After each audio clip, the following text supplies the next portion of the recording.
I think we are live. I think OBS is lying to me. So, hello audience. Can you hear anything? Yeah, it is live. It is live. Awesome. Well then yeah, OBS is lying to me. OBS is like, it can't connect, and I'm like, well, YouTube says we're connected and live, so all right, You, cool.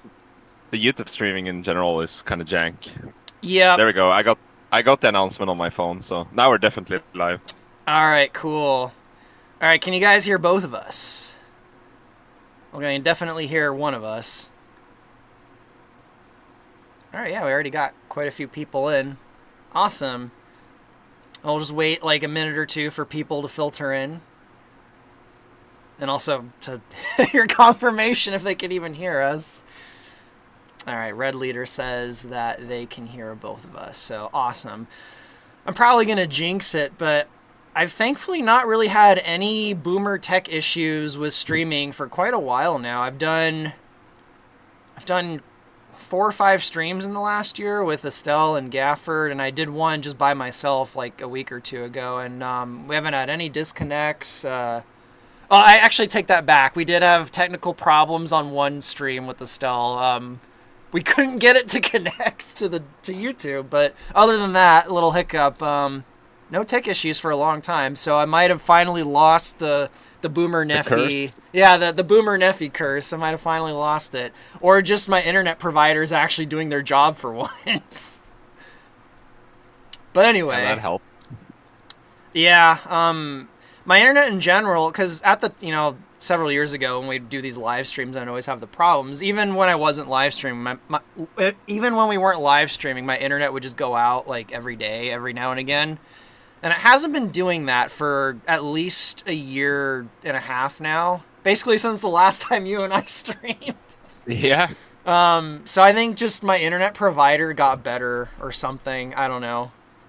I mean, My I got a new ISP. internet provider. Yeah, I got a new internet provider a while back. So we have like a fiber connection. It's just I didn't really have the computer to utilize it. I guess I could, install apps on my phone relatively fast. But now I have a really good connection, which is good because Because then we could do these being live streams again. yes, And which means the next one won't happen for another year and a half. hopefully not, but Oh yeah, hopefully we'll do one sooner than that. But I guess on that note, I guess we could start. Welcome everyone. welcome. It's been a long time since we've had Deox on a live stream. I think about a year and 6 or 7 months. I think the last time we live streamed was like the week before I met Estelle, and then Star Fox took over my life. Yeah. And then Yeah, that and was then around other that time, things yeah. took over your life, and then we kind of, I think it was like 8, I think it was longer than 8 months that we didn't talk to each other, and then about 3 or 4 months ago, you got your new computer, or whenever Yeah. that was, and I I mean, think for a I'm few not days though, we caught up on a lot. not like I'm still like I told you before we went live. I'm still around. I'm online pretty much all the time after work. It's just I've been catching up with stuff since I haven't really had a good computer for a while now. It's like endless list of things to do. Been messing a bit with some software, just generally just enjoying it. And I mean, like I'm in like 50 discords, Oh so my it's kind of god. hard to like juggle everything. Yeah, I have like a limit of discords I can be in that I imposed on myself because it's already hard enough for me to pay attention to just one or two. Yeah, So like it could I get pretty. can't do it. It could get pretty rough, and especially usually it reaches a point because I get pinged a lot in Yep. different servers, and it reaches a point where you just don't, you don't care anymore. It's sad to say because if people want to reach out to me, I want to answer them, but now I'm like, if you really want to get to me, try to DM because Yeah. at least I'll read those. Uh, In pretty much every Discord I'm in, I just stick with the general channel and I rarely go into other channels because I can't switch between all the channels and all the Discords. It's just too much for me. I guess I am still a boomer then. I'm still boomer yeah, Neffy. I can't manage more than one channel in each I, Discord. I Even in my was own I was Discord, thinking. I usually hang out in just one channel unless someone purposely asks me to go into another one. Man, it could get pretty overwhelming, especially if you have like several conversations going on simultaneously. It can be pretty difficult to deal Yep. with. No, I was really active. When Tears of the Kingdom came out, because a lot of Oh people yeah, asked me yep. for a lot of people asked me for like I think I was did trying. too. I Yeah, asked you but I was like, before it came out because the game was leaked and I saw the leaks. yeah, I knew it was leaked. It wasn't just you, but I had a friend that got the ROM and he was playing all of it, and he was just spamming me on Discord, and I was like, yeah, yeah, no, Yeah, it's not. I don't. I sorry, don't go on. really mind. No, I don't really mind spoilers personally. I never did. It's just that depending on where the spoilers come from, it might influence my opinion on Well, something. if you get the spoilers from me, it's definitely gonna have a negative. Yeah, and especially if I want to approach something from as a neutral position as possible, I want to have my own opinion on it first, and then I go and watch everyone, read everyone else's opinion, because then it's more cohesive. But yeah, after it came out, a lot of people were, a lot of people were happy, a lot of people dissatisfied, a lot of people were confused. So I was discussing it with a few people, but like, I had been kind of MIA on Discord for a while. It was mostly people just asking like, you know, does is this line the same in Japanese or whatnot? Yeah, my question for sure. Uh, I pretty much always ask you if is this what it says in Japanese because Nintendo of America always does such a bad job translating. I haven't. It's like now I'm not too versed in the Japanese stuff for it because I played it all in English I with my actually have girlfriend. I actually have a question for you about a Japanese line. Although it's not from Zelda, it's actually from Star Fox. Mm, Everyone knows my favoriteest bad line of all time in anything ever is from Star Fox Assault, and it's the yeah. line where Fox says, they're talking about the Aperoid Queen and how she was going around, like assimilating people, or whatever. And then Fox Right, says, right. yeah, Fox says a line that's something like, she tried to bypass evolution by stealing souls, but she didn't realize you'd have to be born with one. And it's such a dumb line that every time I hear it, even when I know it's coming, I just burst out laughing in tears because it's so random and it's so funny or whatever. But It apparently, kind of sounds clunky, yeah. apparently in Japanese, it translates a little bit differently. And I think his name's Dino Man. He finds all the Japanese lines or whatever. And it's something like let me look it up really quick. It has. I guess my question is the way he translated it is you have to be born with will. In Yeah. Japanese, is the word will interchangeable with like soul or spirit or things like that? Or is there like a distinction in English? Not really, unless I'm misremembering something. Because will itself, It even in English, is a really loaded it word. it really depends on how it's written, honestly. For me, if it's written as yeah, if it's written a specific way, I guess. But like, if it uses like the regular for like spirit or soul, I don't think it has any other meaning that I can think of. It's just usually like So it might the actually word be a really bad mistranslation could by be, Nintendo yeah. of America. Uh, uh, the word for spirit is tamashi, and you can't. I guess you could. I guess you could try to hide some meaning in if you write the word with like tamashi and some other kanji, but I'm not sure. I don't even. I haven't even looked at the text dump for assaults. I don't even know if they use They used like what will. what level of written Japanese it is. Even I assume it's not very difficult. Nintendo games generally aren't that difficult Which beyond makes the bad besides. translation all the more baffling.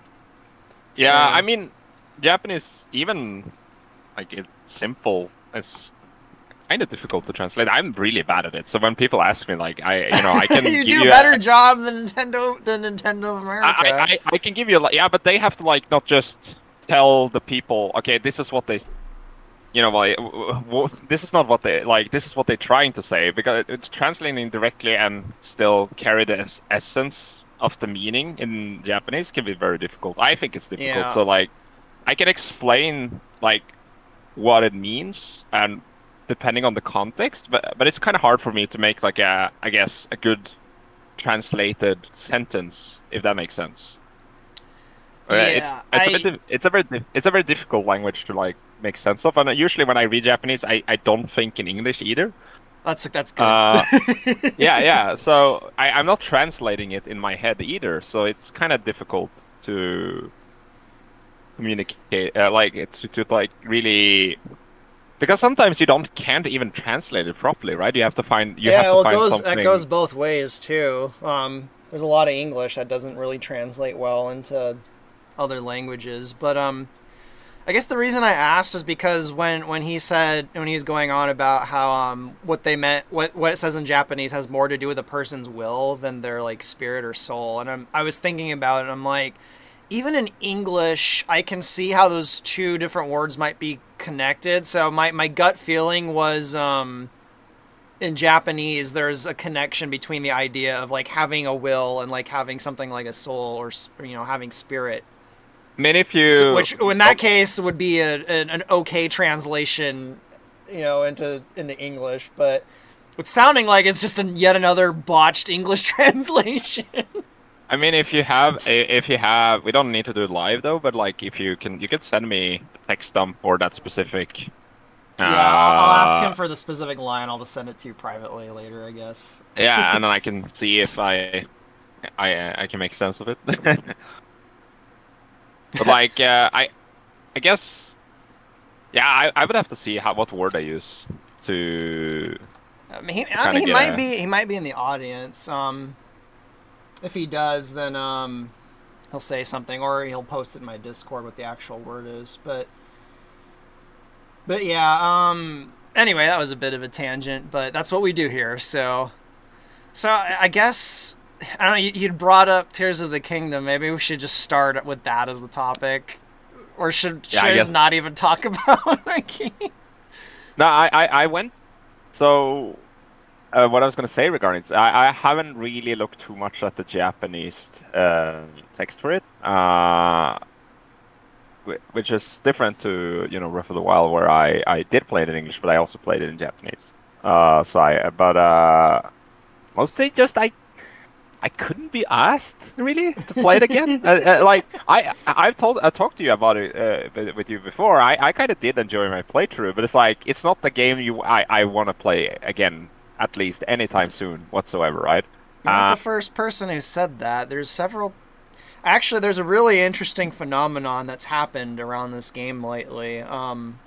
That I'll talk about a little bit later when we get to, I guess, Hyrule Conquest. But sorry, go on. I didn't mean to no, interrupt there. no, but It's I have related to what you just said. I've looked at some snippets from the text because people have sent it to me, and I can. The thing with Zelda and a lot of Japanese games in general, especially fantasy games, they use a lot kind of like puny language. So They use what it can language? it's kind of how do I say it? Like kind of a type of language that's like sounds very cheesy almost, but not necessarily in Corny. a bad. Corny. Yeah, Yeah. but No. not Yep. necessarily not necessarily in a bad way. It's meant to sound cool. Oh, It's like okay. kind of Yeah. like when you're watching sci-fi, you're just talking gibberish. And when they Yeah, like explain, techno babble. yeah, technobabble, right? And it sounds cool, and it kind of makes sense, but not really. I guess that's a decent analogy. Um, and a lot of Japanese fantasy games use language like that, and like that is very, I guess, confusing. I haven't really done professional translation work, but I can imagine them sitting there like, how the hell do I convey the meaning behind this without like any context, cultural context that might, arise from that? That Yeah. makes sense. So, but You Tears of the can't Kingdom really has like separate the some. cultural context though from Zelda, which is No, you really can. yeah, which always amuses me. Like there was the other day, someone was going on about how. Actually, I think I had started it. I'd mentioned like it was basically like how a lot of Western games are just like completely infused with like cultural and political stuff, and that's why people don't seem to like Western games, and they seem to gravitate towards like Japanese games. And I'm like, well, that's just because you're not like if you were Japanese, like you would see Shinto everywhere and like everything. I think I Like do you wouldn't be think able to like escape it. in I think Japanese like stuff. even I think a lot of the Shinto inspiration we see in a lot of Japanese games is not necessarily always Like conscious. not conscious. Well, it's the same thing in Yeah, Western stuff too. Like a lot of like the spiritual imagery and stuff, and a lot of Western stuff. It's really not conscious. Like it's but just it's like because it's that's the culture we're from.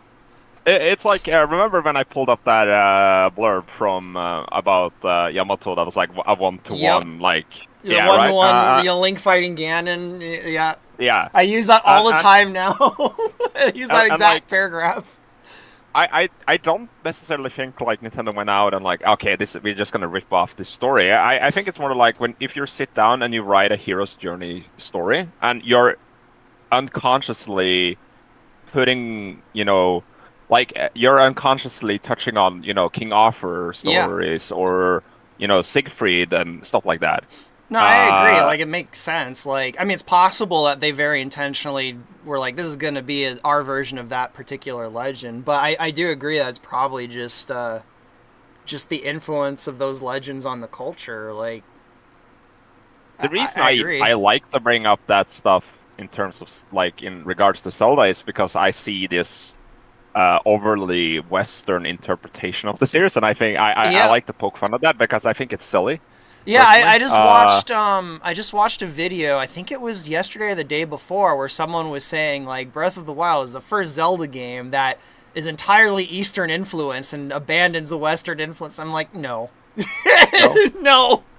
The Western aesthetics are a very thin layer over everything in the older Zelda I games. yeah, I think it's right. I would say it's I would say it's fine to say that the newer games embrace the I guess Eastern aesthetic more. I think that's completely valid. But like the I guess the Eastern influences have always been there. Yeah. Uh, Like even in Ocarina of Time, like I think it was several years ago, and I talked to you about it. I was doing completely independent research for something else, into Japanese mythology and Shinto and stuff, and I'm just like, oh yeah, these are all Shinto, these are all gateways, these are shrine, like this Hyrule is just fucking drenched in Shintoism, like.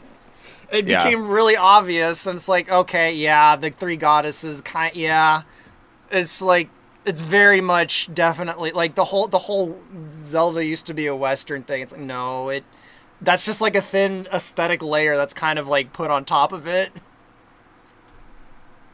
Yeah, no, And even I in the agree. realm of politics, I've joked about it. I really feel like a lot of these recent Zelda games are like pro state Shinto. Was it Kokushinto or whatever? Yeah, I mean, I make that joke all the time. I again, I don't think it's necessarily again conscious, but that narrative exists It's in within yeah, it's their such a cult. part Yeah, of the culture. I mean, as an example, another example in the new Zelda game, it's like, tell me if I'm wrong, but I totally see the narrative thing going on. Like Ganondorf is the shogunate, and he's trying to overthrow the emperor. yeah, yeah, Which again gives me vibes that the people making Zelda are very much like pro emperor and like anti Edo or something, or I mean, anti you could also shogunate. you could even take it further that like Ganondorf represents like He even looks like he what influence? foreign influence, Yeah, or and what Japan has a very, I guess, historically, I guess, but even now, like kind of like a xenophobic view of yeah, the well, world, where it they're yeah. Sorry, go on. no, it's like how everything perceived as the outsider is different and even a threat, right? And Well, I yeah, guess Japanese has just a constant history of a large foreign power comes in, promises to make everything better, then fucks everything up. yeah, and you even have like again, I haven't. Again, I'm just going with the flow of this. I haven't really given this much thought, but I mean, you could say like, Ganondorf might like, if we go by the idea that the royal family in Zelda kind of represents the imperial family in Japan, you can go on They that really it's, are. maybe It's like not subtle at analogy, all. like They're almost the like an analogy, Yamotos. yeah, like almost like an analogy for the Mongol invasion or something. Yeah, I guess what put the whole Shogunate uprising thing in my mind is just Ganondorf's aesthetics in the new game. He kind of makes me think of the stereotypical depiction of like a shogun. I'm a Westerner, so I could be completely fucking wrong, but I really get like anti-shogunate vibes, and he's overthrowing the rightful monarchy of Hyrule. Yeah. I really get this strange vibe that especially like the last few Zelda games, like there's like this creeping feeling of like very pro emperor, like pro state Shinto kind of like layer to the games, that I don't know if I'm just seeing things, but I really kind of get that vibe. Yeah, and I mean, there's even certain elements have been there for a while. Obviously, there's a new direction, right? It's very you can clearly tell. Yeah, you can I don't clearly like tell that guy. Yeah, but like there's a clear distinction when he was given the reins for directing the series, and even like I think it's also like I don't think he's solely responsible. I think Anuma is responsible, and there's probably some other key figures within the team that are responsible for the shift in direction. And I always got the sense that, again, I don't know, but it really does seem like Fujibayashi wants to move away from the original concepts and stuff. That's always kind of what the vibe I got from it. And that's fine. I think my contention with that is that there's like no, like it's not been like said. They just like do it. And then there's like this pretense that it's all like still interconnected with all the old Zelda stuff. Because, like, there's a lot of other series that do, like, another example of a Japanese one that I do like is Godzilla. Like, every few Godzilla movies, like, someone new is put in charge, and they're just like, oh, this is not related really to the other ones, except maybe kind of. I think, like, with Breath of the Wild was kind of vague, right? You could still make it fit well, and it was okay, but, like, Tears of the Kingdom has, like, some very weird decisions that makes me kind of question what the hell were they thinking? Like, they not weren't. necessarily in a bad. Just kidding. No, but not necessarily like in a bad way. But it's more like, okay, if they wanted this to stay connected to everything else, it's not like it's very difficult to do. I think it was intentional. The things that they did that make it kind of not really slot in. I really think the things they did were intentional. My theory, which I think I've told you, is that they really didn't want to make a sequel to Breath of the Wild, but they were forced to because Breath of the Wild did so well. I think they really want to do just something completely different, unrelated to it, like just a brand new Zelda. But the first one did so well, they're like, well, it's got to be a sequel to it, and then they were like, we'll make it the bare minimum of what actually counts as a sequel as possible, and do our own weird goat thing.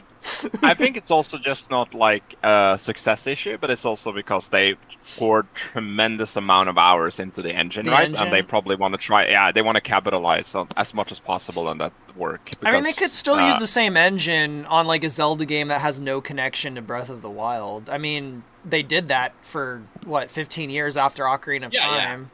I do think that, we talked about this when the game kept getting delayed, and I do think they went through some sort of development hell. Yes. I think that's true even for Breath of the Wild. I am convinced there was really bad drama behind the scenes with Breath of the Wild that led to the game being kind of incomplete. And I think I don't know if the nature of it was the same, but I think something also happened with the second one too. Like both of them just feel. I apologize to anyone who really loves those games. I really hate just like shitting on them all the time, but I really think those two games are both incomplete. It's not necessarily just that they're incomplete. I think at least in terms of the overall package, Breath of the Wild felt more like a complete product, if that makes sense. While Tears of the Kingdom I really get the feeling that there were multiple people working on multiple aspects of the game, and they did not communicate. They did not, kind of like Medieval Total War. That's really the gist I'm getting, and you see this awkward like problems with it in terms of like how you can spoil the story for yourself. Oh Like it yeah. feels like yeah, like, and it's weird uh, uh that it's weird that that even happened because it's such a big weird flaw in the design. And you know, you can say whatever you want about Nintendo, I guess, but they're very conscious of the way they design their games, right? And I'm Yep. not just talking about the story because the story can be whatever, right? But just the way you experience the story, I think they have a very game design approach to that. And the fact that you can basically, yeah, ruin the story for yourself is really weird. And does not, it doesn't speak, it doesn't scream Nintendo to me at all. Like it seems like this was I like mean, Monolith was very. Was it Monolith? That was the Xenoblade guys were very much. they did work on the world design for the most part. So Well, they helped a lot in the actual world design. I know that was the case for the first one, but for the second one, I was under the impression they actually were just the main team making the game. I thought, but I don't know for certain, so don't quote me on that. I might be wrong. I seem to recall even on their website before the sequel was announced, they had like a bunch of positions open for the new Zelda game, which ended up being I I see that Tears of the in the Kingdom. chat. Yeah, I see in the chat Ninja Gun that like you say Nintendo didn't really get affected by COVID, and like that's the problem. We will never really know the extent of Yep, it due to how secretive Nintendo is. Like unless we are waiting for like a disgruntled employee to leak information on 2chan, which which might doesn't happen that happen. often. But yeah, but I but I personally think they were affected. If we go by how other Japanese companies were affected, and by the fact that they don't have a culture on working from home at all, uh, they're mainly an office culture. I think They don't. I think A lot of the their developers didn't sorry, go even ahead. have their own computers. Like that was a problem for a lot of companies where their developers did not have a computer suitable for work at home. And So I the thought company I had to was a provide them boomer. one. Because why would you need it? You know, you go to the office and you work there 11 hours a day, right? You don't need it at home. I You're think expected to go to the office. I think the wrinkle in that theory that makes me doubt it a little bit is there was so many other Nintendo projects that didn't seem so negatively affected that were being made around the same time that this game was. And So I'm not saying that COVID did not affect it. I'm certain it did. I have a feeling whatever was going on was much bigger than just that, and that was like just I I another more shit to be piled on top of whatever was going I on behind the scenes. I do no, but I get the feeling that multiple teams were working on multiple aspects of the game from home, and they struggled to keep management struggled to keep everything tied together. That's the vibe I'm getting. I don't know for Right. sure, but that's really the feeling I'm getting. Uh, As an Again, we don't explanation, it know, makes and sense to me. I can see yeah, it. and also, yeah, Nintendo said, they said that, there were delays due to COVID, but they weren't personally that affected by much. I think that's bullshit. I think, as Just to keep investors happy. yeah, as a company, and I work at like a company as myself, I would never ever, say something that would put the company in a bad light. Then I would be a terrible employee. That's not how it Get works. our best That's spin why. teams on the job. Yeah, that's why when companies do heinous things, you don't get like a heartfelt apology. You just get like PR speech because they don't want to admit to it because that makes investors uncertain about investing their Yep. capital into your company. So all you have to do is to pretend that everything is going according to plan.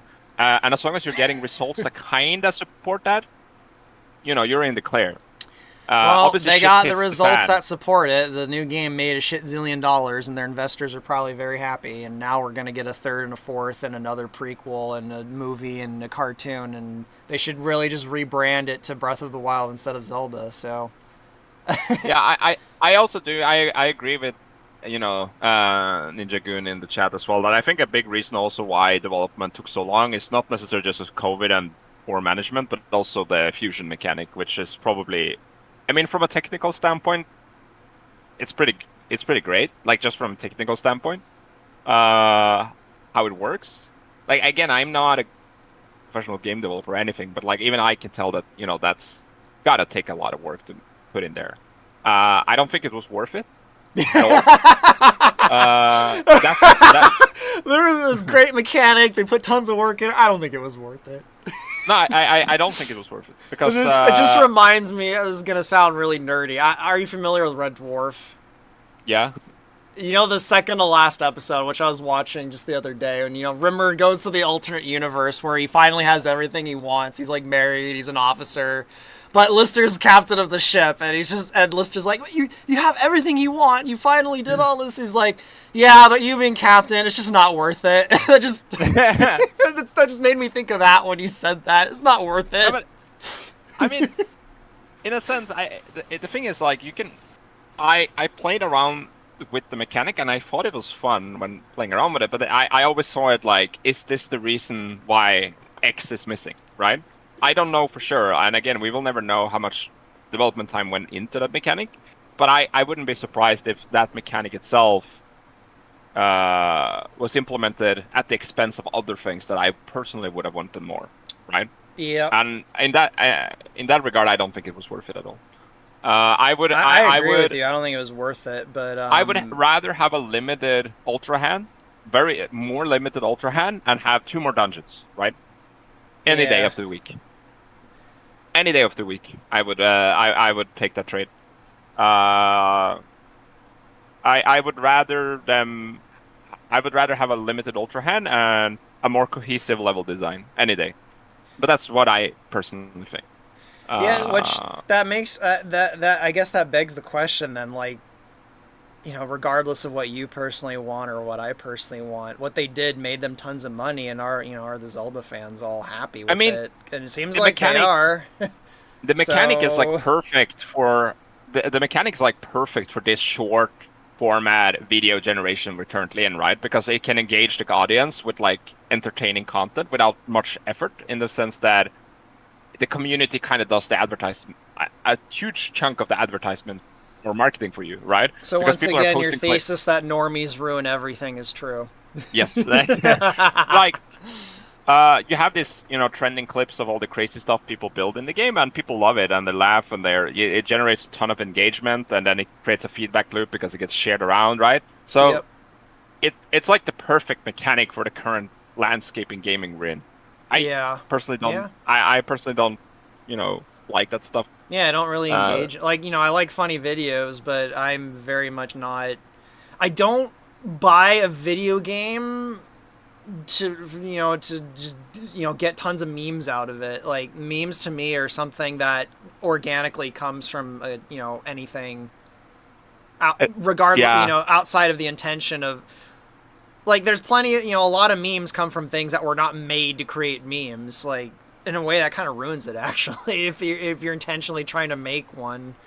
Yeah. So because that's one thing people have said to me. Like, this game is so great because, look, you can, like, crucify Koroks and build giant mechs with, dick penises shooting out flamethrowers. And it's like, yeah, because that is exactly why I go to buy a Zelda game. Like, to goof around and break the game and make fun, like, that's great and all. Like, that's great that you make tons of funny meme videos, but that is not the reason. I can guarantee that's not the reason most people went to buy a Zelda game. Like, yeah. I mean, it probably is now. I think I enjoy the game more because I played it, because when I got the Ultra Hand, I saw the seams, like how I can break the game, right? When I did a dungeon, I could, we could tell that we could easily break this in half if we wanted. And but indeed you did. Yeah, I did it later, but the first playthrough, when doing the initial dungeon stuff, I consciously did not engage in that because I knew that it would. Some people feel really clever when they exploit a mechanic to bypass a certain obstacle in the game. I don't feel that. I don't get that. I feel like I was robbed. So I actively avoid doing it. And I think because I did that, I did enjoy it more than I would have.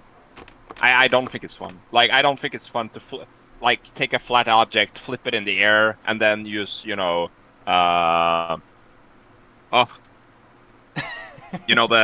go up through solid matter. I forgot the name just Yeah, at the I top of my forgot head. the name too. The thing that lets Yeah, you go through the but you can floors. do that pretty much anywhere in the game as long as you have a flat surface and you can break any puzzle pretty much. Yep. I mean, And there's videos of DSP just completely breaking the game by accident and then accidentally bumbling into accomplishing things. Like, the fact that the game is designed in a way that DSP can accidentally get through the whole game without realizing he's...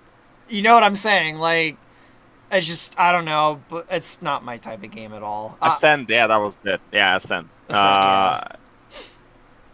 Again, I don't think I don't necessarily think that it's bad that the puzzle has multiple solutions, but ultimately I feel like if you're going to go that approach, that you need to design the puzzle with that in mind, is what I'm trying to get at. And I think a lot of the puzzles, I think they were aware that you could break them, but there's so many things that trivialize it to the point I don't think they were aware of it in that specific method you use. And I think, again, I don't really blame them for that, because when you're making a mechanic like the Ultra Hand, it's pretty much impossible, I think, to account for all those factors, right?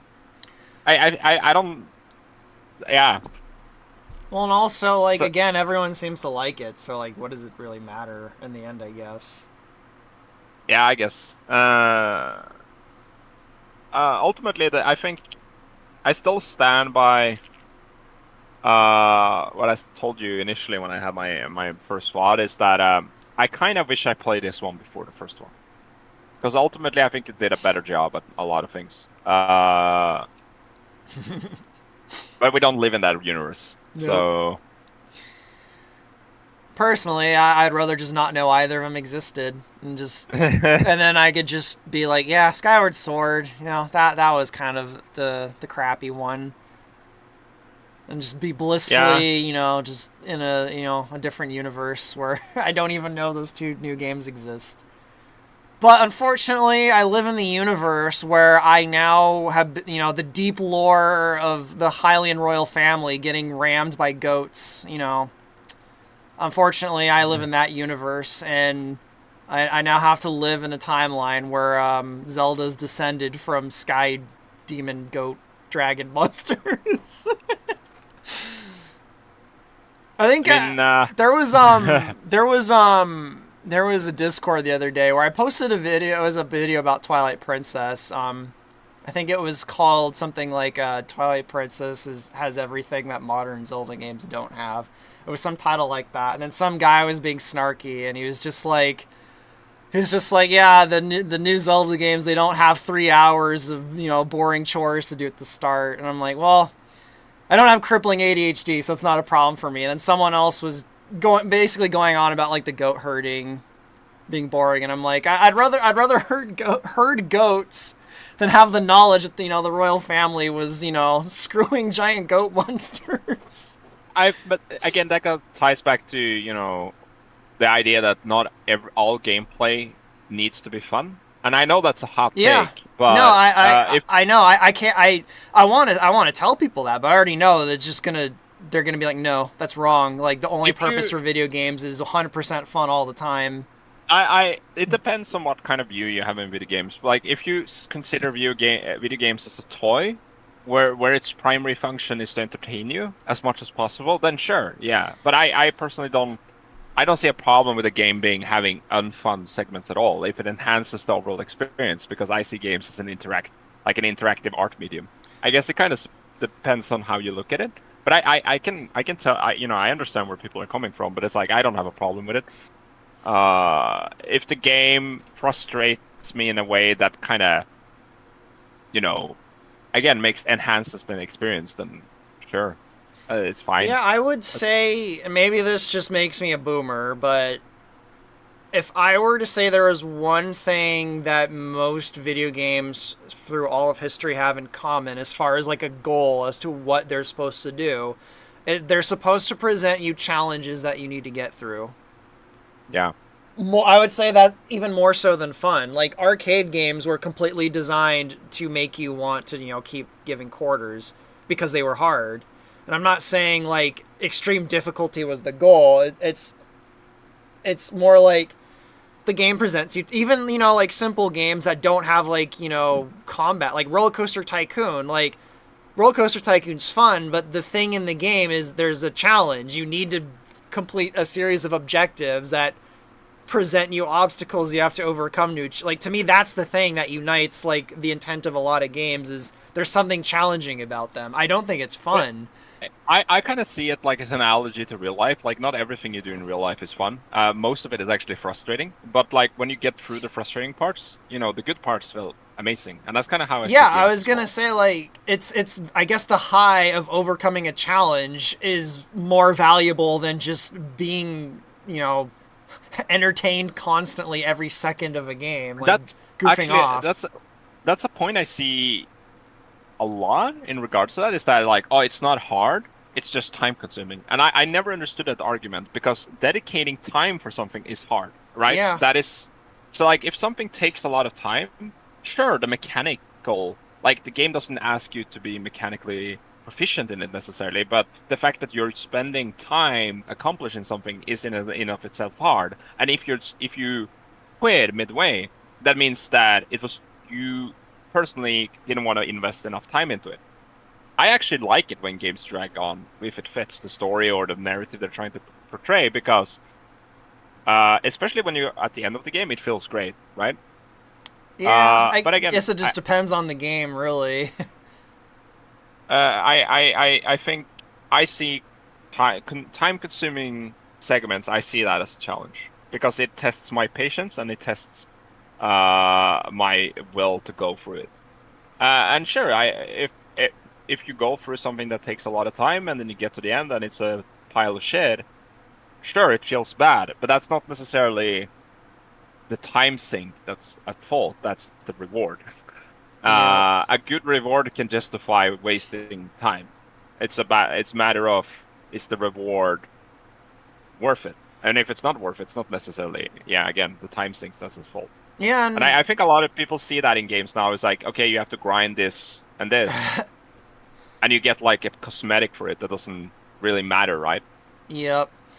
That Yeah, I that is feel kind of like that. the older format of Zelda really fit very well to the idea of you're going through a challenge and then you get some kind of, not even necessarily a material reward, but some kind of reward for overcoming the challenge. I mean, the game's about solving puzzles, for crying out loud. Like, puzzles are not necessarily like supposed to be constantly fun every waking second of going through the puzzle. Like, the fun is from solving the puzzle. Like, so it is just weird to me that, I hear people saying, like, oh yeah, the older Zelda games suck because there's, you're not being constantly jerked off the entire game.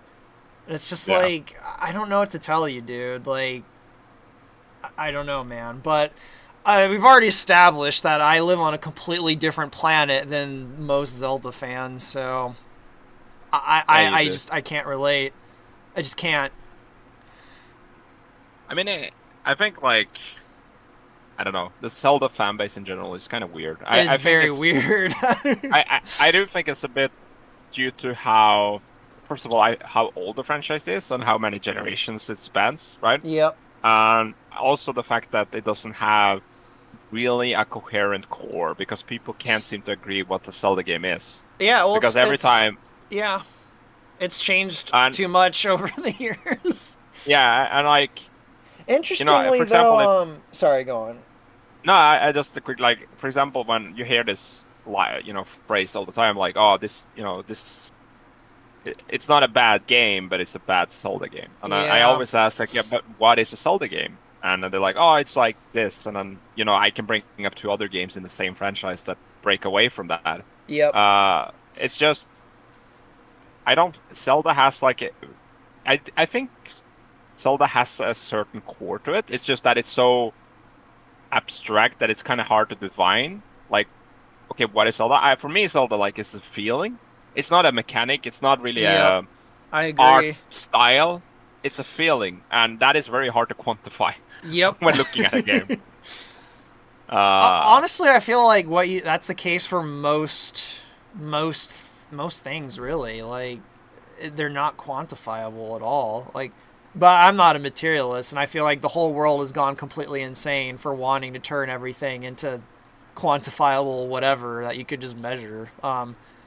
So yeah, but It's interesting though. You brought up, multiple generations of fans, and then I see someone in the comments mentioning. I feel like there's Zelda fans, and then there's BOTW fans. I've had a very interesting phenomenon happen to me lately that kind of amuses me, and it's actually one of the things that kind of convinced me to maybe not completely quit on, Hyrule Conquest, maybe just take a hiatus.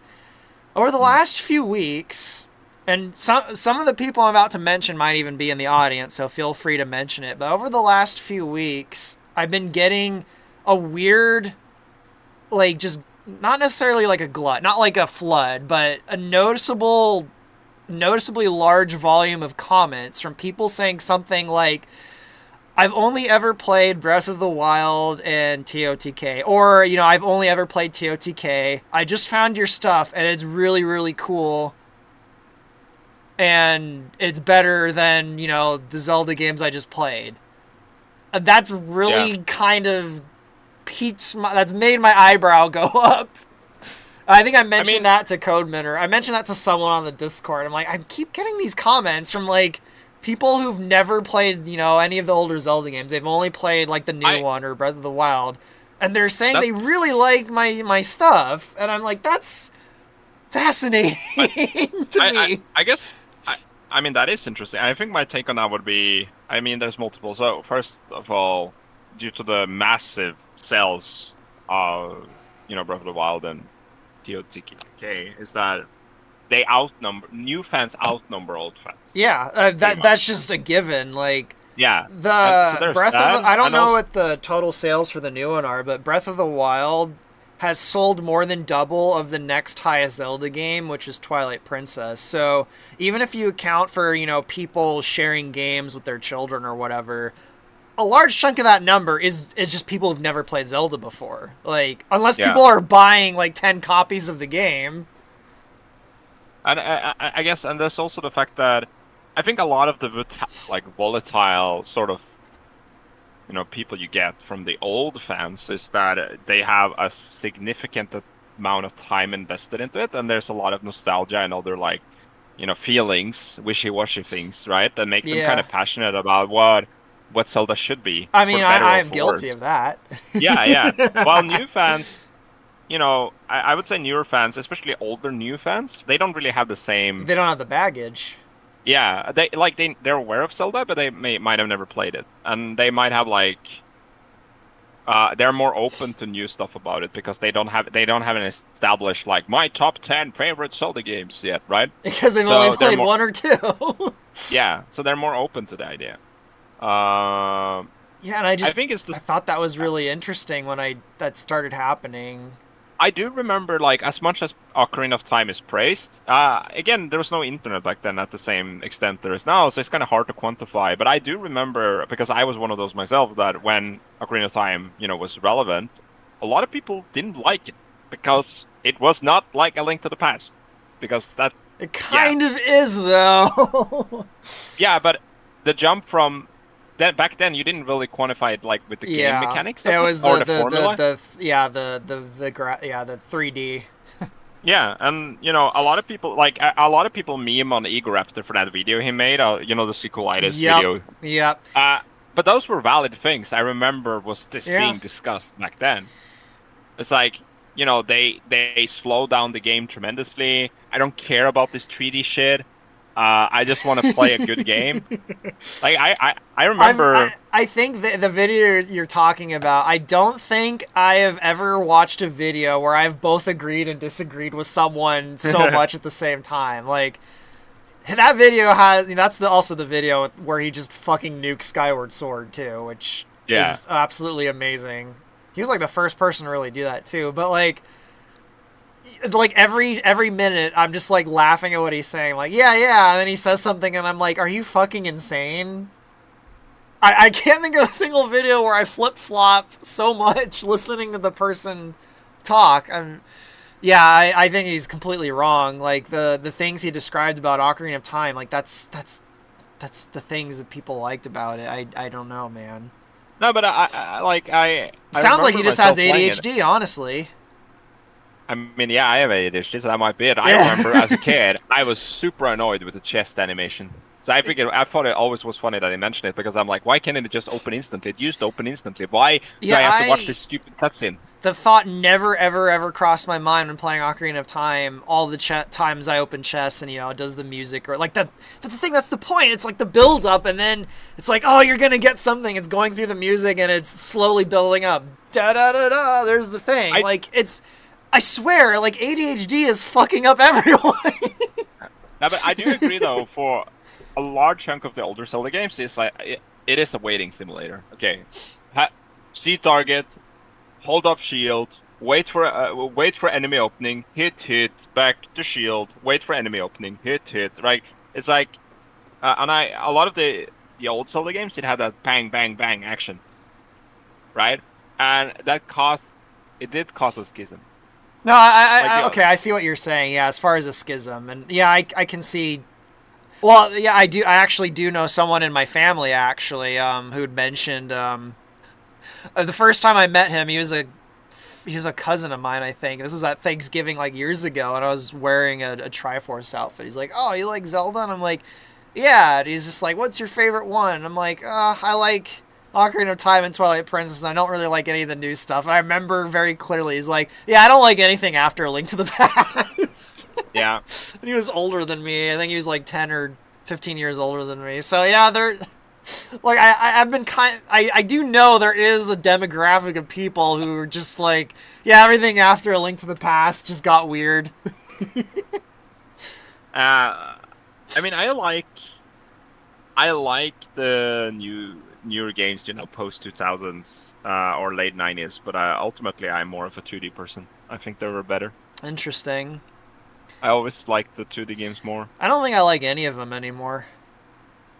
Uh, I just don't think Zelda's even for me. early Zelda had a specific vibe that that was lost with Ocarina of Time, and it has never been able to recapture it.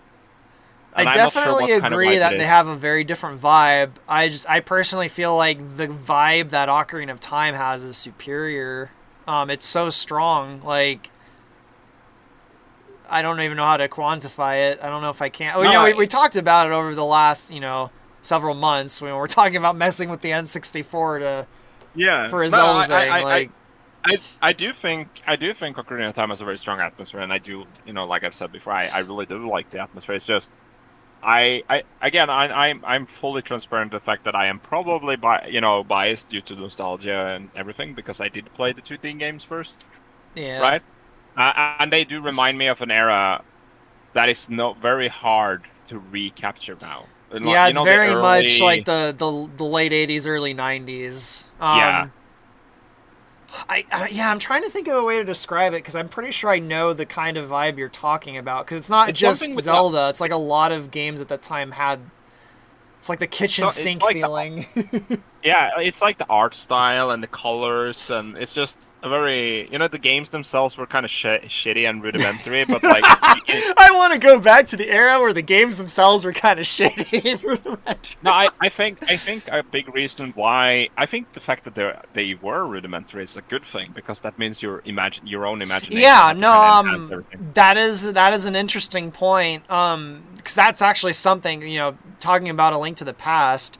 That's something I've been bringing up a lot constantly with people ever since A Link Between Worlds came out. I'm like, the way the graphics are for a lot of those older Zelda games, they're vague enough that you really can use your imagination to, like, I mean, look at all the memes of how people thought Aghanim looked like from his sprite.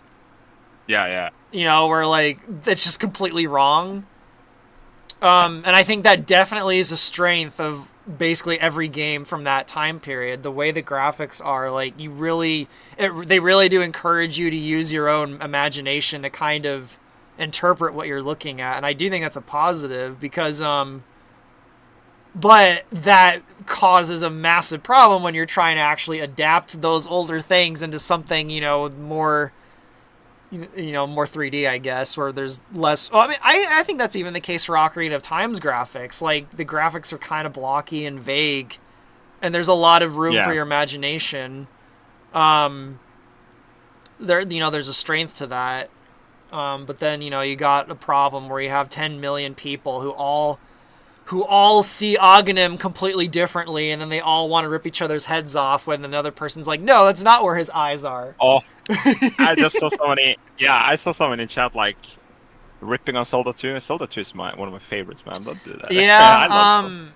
I'm definitely in the camp that Zelda 2 is better than Zelda 1. I've said that on live stream. I think I said that in the live stream with Gafford. Like, I Zelda remember 2 is you said better that. than 1. It is. I don't know what to tell It you, is better. people. It's better than the first one. It's It's not my it's not favorite the by game's at fault. all. It's- But Yeah, it's not the game's fault that you die at Death Mountain, okay? That's not the game's fault. Zelda Like, 1 that is just so clunky. And the thing is, I don't really hold that against Zelda 1. I look at the time it came out. Like, it came out, what was it, 86, 87? Yeah. Like, and you look at the other games on the market at the time, it's like, yeah, Zelda 1 is pretty damn amazing compared to its competition. But, like, a lot of games from that time are just kind of shit. But Zelda 2, I think, is better and it's better in terms of its mechanics than Zelda 1. The controls are better, even though they still have that stiff, kind of sloppy feeling. The narrative, what little narrative there is better. The world is, like, there's actual cities. There's actual, like, characters with names. Like, it's... Like, in the original Zelda game, like, the only character that's doing something is Ganon, I think. You know, he's trying to find the Triforce. Everyone else in it is just passive. But in Zelda 2, like, there's townsfolk doing stuff. All of Ganon's minions are trying... Like, there's an actual kind of story going on. So, yeah, to me, Zelda 2 is superior in every way. And I think... Sorry. It's funny, though. No, it's funny because most of the criticisms I hear... I'm going to be a bit cheekier, but most criticism I hear about Zelda 2 is related to skill issue. Just get good. Get good. It's not the game's fault again. Yeah, it is a hard game. It's hard compared to, but I do feel like it's difficulty because I feel the original Zelda game is really hard too. But I feel like it's hard in ways that are outside of my control because the controls are so shit. I feel like I died in ways that I could not avoid in the original Zelda game, and in the second one, it does feel a little more like I can kind of figure out how to not die from this iron knuckle that's shooting swords or whatever at me. Like, again, I'm the thing with Zelda. I'm really good at Zelda 2, if I'm allowed to say, because I used to speedrun it. I'm really good at Zelda. So I'm pretty good at Zelda 2, but like I understand what people the game is kind of brutal because the difficulty curve is busted, right? That's one thing. So the game will kick your ass and you have to learn. If you don't learn, you're not gonna have a fun time. But once it clicks, it's pretty okay. It's like really fine. Also, but you need to get your ass kicked for a while, but I don't think that's necessarily a bad thing. First Zelda, I played a lot of the first Zelda. I think it's fine. I think the first time I played it, and I played Zelda 1 much later compared to Zelda 2. And at that point I had already played A Link to the Past, right? Yeah, I played A Link to the Link's Past Awakening first, and I do think A Link to the Past is better than Zelda 1 and 2. The problem I have with Zelda 1 now is that it's so simple that if I do play it, it's like, okay, I need to go here, I need to go here, and and it's over. So I don't really... But you have the context of everything that came after, though, so, like... And I do, too. That's why I kind of frown on the original Zelda a little bit. But that's why when I was talking a few minutes ago, I prefaced it with, like, if you compare Zelda 1 to all of its competition at the time, like, of course, like, it's better than... It's better than fucking, what was the other one? Hydlide or whatever, the other Zelda game. Like, of course, like, people love it. Like, it is technically better than almost everything comparable to it at the time. It's just been topped since then by its own series. And I mean, in terms of how it's aged pretty okay as well. Like, it's still it's still an NES game, but compared to some other games, I think it's aged pretty okay. Like... Yeah. It's not a very complex game, but it doesn't really need to be either, right? Yeah, I just think Zelda 2 aged a little better, and A Link to the Past aged even better than those two. I would be, and I've said this before, I personally would be very interested in a Zelda 2 remake if they ever decide to do it, because I do feel like it deserves it. Yeah. Because uh, The I game didn't has I such a wouldn't want negative the. reputation though that they might not do that unless that somehow I that mean, it's not opinion like changes. primary Nintendo, but I mean they did the same thing with Fire Emblem, right? Like Fire Emblem 2 is notorious for being shit. Fire Emblem Gaiden. Uh, and it's like the black sheep of the franchise. I Same thing like with Gaiden. Castlevania, like the second Yeah, Simon's Quest or whatever. Everyone fucking seems to hate it. That but seems that to be game got a it. Star Fox also. The second Star Fox is like just completely different from the first one. It's because they experiment, right? Back then it was more. Yeah. I guess the market was a bit different, and they felt like they had to create something, unique for it to sell better. Because the That is such a expectation. weird because you didn't really see that with like Sega stuff. Like Sonic 2 is just Sonic 1 but more stuff. But yeah, with a lot of Nintendo games, even Mario, like Mario started out as a freaking, not ladder climbing, but you're trying to it's like you're just jumping over barrels trying to get to the princess, and then it's I don't know what it was, but yeah, Nintendo, it's like they would make something, it'd be successful, and then they're like, let's throw everything out and do something completely different. And it's like, if you're gonna do that, just make it like a brand new franchise. Like, I just didn't, I never understood that. Like, they don't do it nearly as much as they used to, except with Star Yeah, Fox for some reason. But yeah, back in the chat says 90s, they did it all the time with like everything. It's so weird. chat said like Miyamoto regrets making Zelda 2. Well, I don't care what Miyamoto says because he's a goblin. Because he's a what? Yeah, he's a goblin. I don't care Yeah, what he says. yeah, that is what I heard. He's a goblin. Wow. I I really don't give a shit what Miyamoto Send your thinks. death He can. threats to Deox, not me. Unless they're I about me hating Skyward Sword, then you can send them to me. I mean, uh, I mean, even like this is not just me being grumpy old. Like, if you're like a modern Zelda fan and you love Breath of the Wild, you shouldn't like Miyamoto because he climbed the tree and he's asked me, Numa, what's the point? Oh wow, they Right? actually Like, agree with him? Wow. but like he's so detached. He's so out of touch with modern game design that like I That don't care what he might says. actually be a positive in some way. I really don't care what he thinks. I respect him for what he has, done and his work. I do respect him in that regard, but I think he needs to get the hell out of Nintendo and retire and stop putting his nose where he doesn't belong. Does he even do anything? That's the thing, is like, what does he even do anymore? Like, The thing I is, don't think it's he not really does necessarily that it's much. no, it's not necessarily that he's actively doing anything. But the fact that he has a presence, and in a Japanese context, that matters. Yeah. Because let's say they're working on their game, and he stops by the office. He's not even on the development. He stops by the office, and he's like, "This is shit." He does that outside of Japan too. I have the Yeah, stories from Rare. like if he does that, I guarantee they're gonna change it Yeah.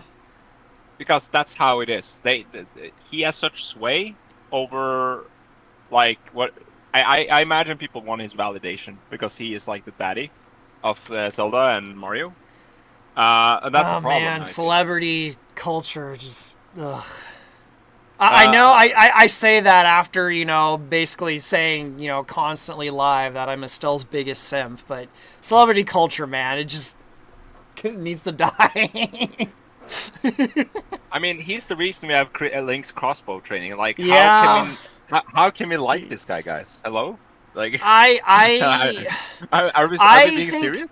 I think I have a theory, and I don't think it's just a theory. I think I actually have the proof, and I think it's because all throughout the 90s and in the early 2000s, a lot of the media was constantly giving him credit for every little thing about every single Nintendo game, Yeah. including himself. Like, I don't know if I've mentioned it on a live stream, but I've definitely talked about it before. There is a really hilarious interview in I think it's the Nintendo Power Star Fox 64 guide.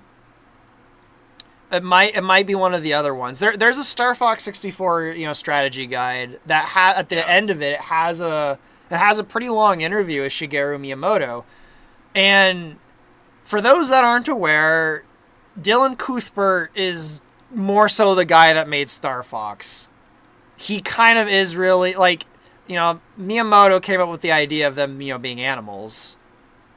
But Yeah. it really was Dylan Cuthbert that he's why Star Fox exists. And in this this walkthrough in the interview, Miyamoto's taking credit for like every little thing in Star Fox, and I'm like, you didn't do that, Cuthbert did. It's just And the media did like there's a lot of people now who still think Miyamoto is like in charge of every single Zelda game, and it's like, no, he hasn't been since Ocarina of Time. That was the last game he directed in Zelda, was at least that I'm aware of, was Ocarina of Time. Like I see that again. I hear this argument like, oh, he's not in the credits. He doesn't work on Zelda. He just does Pikmin now. Like, okay, so imagine you're Fujibayashi, right? And you're Yeah. pitching an idea to Miyamoto. He's not on the team. This is just because he's still something like a gatekeeper, though. he's an advisor pretty Yeah. much. And he says, no, that idea is shit. You're not gonna Yeah, go that's through with gonna the have idea. a lot of ramifications. Yeah, you're not gonna go through with the idea. Like, do you want to be do you think Fujibayashi wants to be the guy at the company that pissed off the guy that made Zelda? No. Yeah. Like Japanese business culture. It's not just Japanese business culture, but like they have a huge focus on seniority and hierarchy. And the fact that he's just been at the company for so long gives him so much soft power. Yeah. That's insane. Potestas. That's what. That's the deal with it. He has soft power. He doesn't have direct power, but he doesn't need it. I guess I guess what I was more so talking about is like, I guess the pop culture, like why I think we are live. I think shit, OBS is YouTube live. Just freaked out on me. Are we still here? I think so. Are we still live, everyone? YouTube just like completely freaked out on me. I don't know if we're still live. I guess we'll find out in a minute. But as I was saying though, like how everyone seems to just love Miyamoto. I think it's because in everyone's not everyone, but like a lot of people's minds, they have this image of like him personally sitting down at a computer, like guiding every little aspect of a game, and like, you know what I'm saying, like. Yeah. And no, I think that's because if you like read like the media at the time of like the late 90s and early 2000s, that's how they describe him. I mean, it's still like that though, to a large extent. Just look at Smash Brothers with Sakurai, right? Like, yeah, it's because I think games are so complicated to make, and there's so many important people behind the scenes that contributed to its success and development, and it's just too much. Yeah, it's simpler. Even the Zelda. It's simpler for people to have a figurehead. Yeah, and that's what Miyamoto I understood. is. Yeah, I understand. That's kind of why I think the media at the time went way overboard with making him into like the focal point though, because like they put him on things he was not. I know he was not involved in. Yeah. But I mean, even in the older Zelda games where he did have like a more directorial role, like no one knows about Tezuka. He's the guy who came up with like all the background of Hyrule, not Miyamoto. Yeah. Like, was it Takashi? Probably saying his name wrong, as I'm a filthy Westerner. Takashi Tezuka or whatever his name is. And Koizumi as well. How could I forget Koizumi with Majora's? The infamous. I had to sneak the plot into Majora's Mask under Miyamoto's nose. Koizumi, like. Koizumi was like banished to the Mario. Yeah, he was banished to the Mario universe because of Majora's Mask. Oh, so you like story, Koizumi? Then get the hell over to Mario where there's no story. Enjoy. Fucking hell.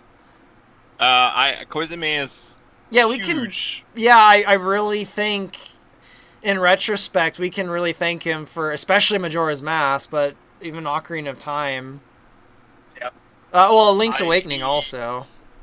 He is a large part of why we even have like the basic lore. And I can guarantee you 99.99% of the people who like Zelda games have no clue who Koizumi even is. They've probably never heard of him. I think a lot of hardcore, quote-unquote, hardcore Nintendo fans know who he is, but I don't see his name mentioned often. I did see it mentioned on the ROM hacking Discord, though, so that made me a little happy. Yeah, because those are the the Because those earliest are the nerds. craziest of the crazy, like the Yeah, like obviously they, I'm not surprised they know him, but and also like super hardcore, almost said sects of the Zelda lore community, they know who he is. But like on large, you barely ever see him being mentioned. Like I have Uh, I guarantee you this is gonna happen. You know, like Miyamoto will have passed away, 10 years will have gone by, and people still think he's making Zelda games, even though he's been dead for 10 years. I'm not kidding. I, Like that is how like weirdly powerful of an influence on people's psyche he seems to have. but I don't think like he's like I want to emphasize that I don't think Miyamoto or Aonuma for that which has a more direct role is like solely responsible for everything bad. That's not what I'm saying. I'm saying I don't like Well, I personally. agree I with you don't with like that how too. yeah. I don't like having a figure that I fundamentally disagree so much with in regards to game design in the company that I want to enjoy, if that makes sense. Yeah, that makes sense. I He is mean, like a dangerous figure almost because he will take things that I know I would have enjoyed and he will fuck it up. well, he has, especially Mario. Star But I'm Fox not really a Zero. Mario fan, so Yeah, it doesn't bother yeah, me that much. Or was it Paper Mario? yeah. Paper Mario. The way you said that was perfect. Like, yeah, Paper Mario. Or is it the Mario Star. RPGs? I don't know. There's one Mario game he actually is well known for as being like, no, we're getting rid of like all the story from this game that had already been done, and like he gutted it. Um, no, Again, I I'm saying they were gonna make a Twilight Princess sequel, and we got yep. Link's They crossbow got Link's training. And crossbow like, training. how can we like a guy that did that? Come on, guys. What are we what are we really doing if we're praising a guy that caused that abomination to be made? I mean, he's flat out said Twilight Princess is his least favorite Zelda game, which that's all I need to know. It's like, all right, you and me have like obviously have diametrically opposed worldviews, so The thing is, I the way he talks about story and how player engages with the story in the game, it's it's almost condescending in a way. It's yeah, like, oh I yeah, agree. the Yeah, story is it confuses the gameplay, and the player will be confused and lose direction of and what it's they like should be doing. I'm like, do he you has think to be everyone is an idiot? he has to have some kind of autism or something. Like I don't mean that as an insult. Like I just he it seems like he had I don't know, man. Like I'm not sure, but I like the At the fact that same time, I think he's it's right so as far condescending. as It's sorry, go on. no, it's just so incredibly condescending. It's like, are you? But this is not like I see a lot of creators do this or people in the industry. It's like they treat their audience like they're idiots, and I think that's I think that's condescending. And I know it's we like the meme that most people are idiots. No, I don't think that's actually true. I think I most people are apologize way to my audience if I've made you feel like I was, if I had treated you like idiots. It's not been my intention. no. I think I generally think most people are pretty intelligent. I'm probably more intelligent than we like to give credit for. That includes me as well. And so I think Even when normies? if you go, yeah, even normies. I Wow, think I people, could never thought I'd hear you say that. yeah, generally I think people are pretty intelligent. I feel like if you shouldn't treat them as an idiot. It doesn't matter if it's a game or if it's a TV show, movie, book, whatever. Like you should always have trust in your audience to understand what you're trying to convey. And I think if you do that, the product, your end product will be better. But that's my take on it. But I think like Miyamoto when he says like, blending story and gameplay, you well, it doesn't really work. I don't agree with that at all. I think that's an easy way out. I think you can do both. There are Yeah, plenty of games that don't. there's yeah. There I are was plenty gonna of say games. there's so many examples of where it's done. I don't know if it's gonna be done for a third time, but the Homeworld series is a fucking fantastic example where the gameplay informs the plot and vice versa. And the third one comes out in a few months, which I never thought that was gonna happen. But yeah, I don't agree with Miyamoto. Sorry, Miyamoto fans. I know I just seem to like hate everything that Zelda, Nintendo, and Miyamoto fans seem to like. No, I mean, I promise you, I don't just hate all of you. I'm from another planet. I'm sorry. Apparently, it's okay. Deox is from the moon of the planet I'm on. Yeah. No, but like, I mean, that's fine, right? We've talked about this before. Like, it's completely valid to disagree on things. Like, it doesn't mean that you. I think largely, a lot of the, I guess, a lot of the schisms and arguments we see, especially in the Zelda fandom, but I guess Star Fox as well, several IPs really, is that you have to agree on everything, which I don't really understand. Well, that seems to just be a massive cultural problem in general, like even outside of video games, like even in politics. Like if there's one thing you don't agree on, you can't even associate with that person now. That's like the normal, and I cannot understand that mentality at all. I think I've said this story before, but I was raised in a family with two parents that shared none of the same interests. They constantly made fun of like each other's interests all the time, and yet they stayed married and they raised their kids. So like I really have this conception that like people who don't even like the same stuff can like live together and raise children's. And should I just say children's? Children. Yeah. Like. And when I was young and I was in school, like me and my friends, we'd argue all the time, and we didn't hate each other. Like we disagreed on. I know I had friends that hated Zelda, or I had a friend who liked what was that one series I didn't like? The one there was some Japanese thing that he really liked, and I just didn't like it. And like I'm like, oh, you don't like Zelda. I can never ever talk to you again because. Fuck you, or like wasn't a thing. I get the gist of it, right? It's nice when someone shares your opinion because it is a form of validation. But to me, it's like it's all about confidence, really, right? If you're confident that what you like, if you're confident in what you like, you don't give a shit what people think, right? Why? Yeah, does it matter? I just blatantly, I probably shouldn't have done this, but I was on a forum like a month ago. Someone was getting mad at me, and I basically was like, yeah, Zelda fans are just insecure. And that just made him more mad. I think there's some truth in that. People just, I don't know, maybe people really are that insecure, which is kind of sad. It's like, who cares? Like, they don't one Zelda game. They don't, I don't know. Yeah, with like, I do think it's a lot of interesting discussions that come out of Tears of the Kingdom, though, that I enjoy. I haven't seen the Zelda community so split on so many topics for a while. Really? Like, you had some with Breath of the Wild, but like generally people like, yeah, it's whatever.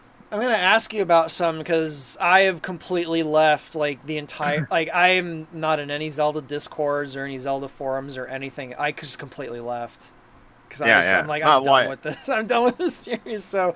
What are some of the things that have come up?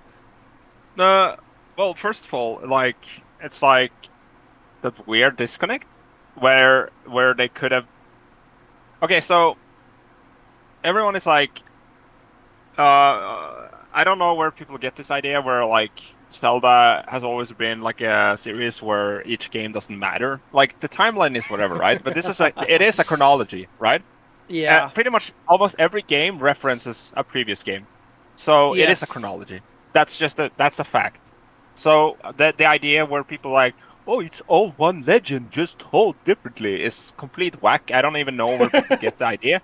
If you read the script in the game, they all pretty much, the main entries, they all reference usually other games or concepts from other games. So there is a clear chronology going on. At the very least, there is more than one legend that are not exactly the same that exist simultaneously. At the very least, it's not just one. The thing is, I do think that the idea that it's the same thing, like being told in a different way, is actually possible. I mean, I don't know if I would word it so strictly though, as like it's the very exact same legend with no difference, just told like over and over. I feel like if they wanted to go that route, it would have been more overt. I don't think we would have a game where Hyrule is flooded and they mention the Hero of Time. I don't think we would have a game where the main character is a literal descendant of the hero's time. Yeah. You know, I can go on, right? If they really wanted to go that route, they could have. I think they could have. They would have done some more overtly. And Yeah, I mean they have artwork, like official artwork of, was it the Link from A Link to the Past or Breath of the Wild, like handing a sword to, like, they're clearly, the people making the games clearly don't see them as the exact same very specific story, it just in different culture. The thing is, I actually do think that would be an interesting direction to go in. Like, it's the same story in the, in the light of different cultures over a long span of time. I think that would be an interesting direction to go, but I don't. I agree with you that I don't think that's exactly what they're doing. I'm not opposed to the concept. It's just Zelda is not that concept at all. It's just that no. I mean, I ranted to you this about this. No, I ranted to you about this before. This Zelda is like the one, I guess, fandom or franchise I engage with, that there's like this weird disconnect where there's a lot of people interested in the lore, but people don't know the lore. Yeah, yep. It's so weird. And it's one level beyond that, and I know you've experienced it because you've complained to me about it. When you actually try and like show them like the Japanese mythological influences that they might have been inspired by, it's just like they don't even want to hear it. Yeah. No, but like, it's so weird. Like I frequently with Zelda, when I discuss the lore, there's like misunderstandings of like core concepts, and I'm like, did you? Like, I'm not saying you should know everything, but it's like, this is like standard, I know the example you're talking. Was it the one guy on the Twilight Princess outfit? He'd never even heard of the game. Was that you, or is that someone else who told me that? I think that was you. So what? It was. Refresh my memory. I think it was at the Weeb store that you were working at. Some guy came in. Yeah. He was wearing an outfit with the fused shadow, and then and he's like, I like Zelda. And then you mentioned Twilight Princess. He's like, I don't know what it is. I've never played it, or something like that. Yeah, it was something like that. I love it. I guess I think Zelda fans. What I was complaining about. I think this is not just Zelda though. I was ranting mostly about D&D, but I feel like Zelda is also one of those franchises which has a lot of quote unquote fans who are more a fan of being a Zelda fan than actually being a Zelda fan. But that's not just a Zelda thing, though. That's not just a Zelda thing. A lot of franchises have, like, especially D&D. Like, D&D was the one I was complaining about because I thought it was weird that D&D had this huge resurgence a few years ago, but then I realized no one really plays D&D at all. It's just people like. It's like it's had a huge resurgence in just the last like 2-3 months. The fucking Baldur's Gate 3 and a Dungeons and Dragons movie apparently did really well. Like, there is like this weird D&D resurgence kind of. Yeah, anyway, sorry, I didn't mean to interrupt you. Yeah, but going to Zelda, what mostly I was talking about, I'm talking about like the guys that go on a like dedicated server or forum to discuss lore, but they lack crucial information. And it's not like in other lore communities I'm part of where they come there to learn. It's more the fact that they're confidently incorrect about concepts. Do you want to take back your statement 10 minutes ago that you think most people are actually, not that, or are actually kind of smart?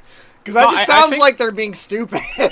No, I for some reason it's like people they play the games and then they have like either misunderstand what was being said in the game, or they fill the gaps with their headcanon and they're unable to discern what is actually in the game or what's implied in the game and what is their own interpretation of it, right? Yeah. I think that's a common that might be because Zelda is so vague. Yeah, Zelda is pretty vague. But I mean that's okay. But like if you go into discussion, you could all of what I'm complaining about now can be fixed simply by, well, I interpret it like, there you go, right? And then you have a discussion going. But I see people confidently like, the reincarnation cycle works like this, and this is the true nature of the Triforce, and this is why the Townfall timeline is stupid. And I'm like, what? How? What? Wait, what? What are you talking about?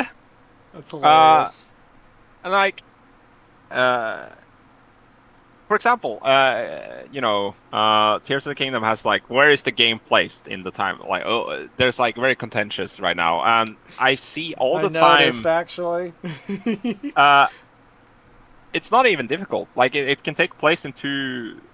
It can take place in like several places, but it's like there. That's kind of the annoying part with Tears of the Kingdom. While it does raise a lot of weird questions, it doesn't really break the lore, really. My You can my easily, my problem is more so it's not the first Zelda game that's done that. There's a yeah, lot of people acting like, hey, this new Zelda game, it's just completely ruined all of the history of Zelda. I'm like, did no one play Skyward Sword? That game fucking rebooted the entire backstory of like the creation of Hyrule with Hylia and Fi or Fi. Like, so to me, oh it's yeah, more so like I feel like I'm very yeah. Anyway, sorry, you know what I'm saying. I think the like audience okay. does too.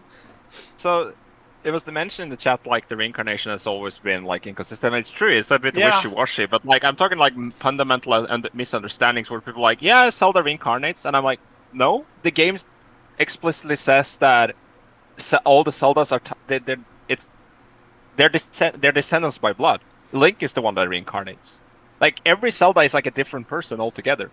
yeah. I'm Uh, under the impression, and I actually wanted to. I wanted to make like a little thesis paper all about this years ago. I kind of got this feeling that Zelda kind of presents a case for the three different types of immortality. oh Like yeah, oh you have Link, who is a reincarnation. He's like the spirit of the same person, but not the yeah, same person. And then you have Zelda, who is like the biological familial extension into immortality. She is the daughter of the daughter of the daughter, like through all of history. And then you have Ganon, who is something more like the materialist conception of immortality. He is physically the exact same body that yeah. just will not biologically die.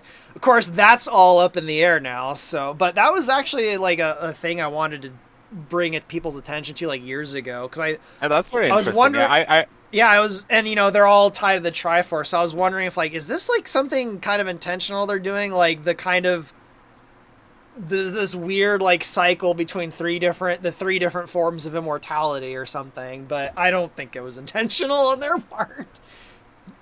I Because do now there's think like what there's three Ganondorfs? no, no, I do think at some point it might have been intentional because the three virtues sort of kind of connect to it. Yeah. Oh, In a the sense, Japanese ones.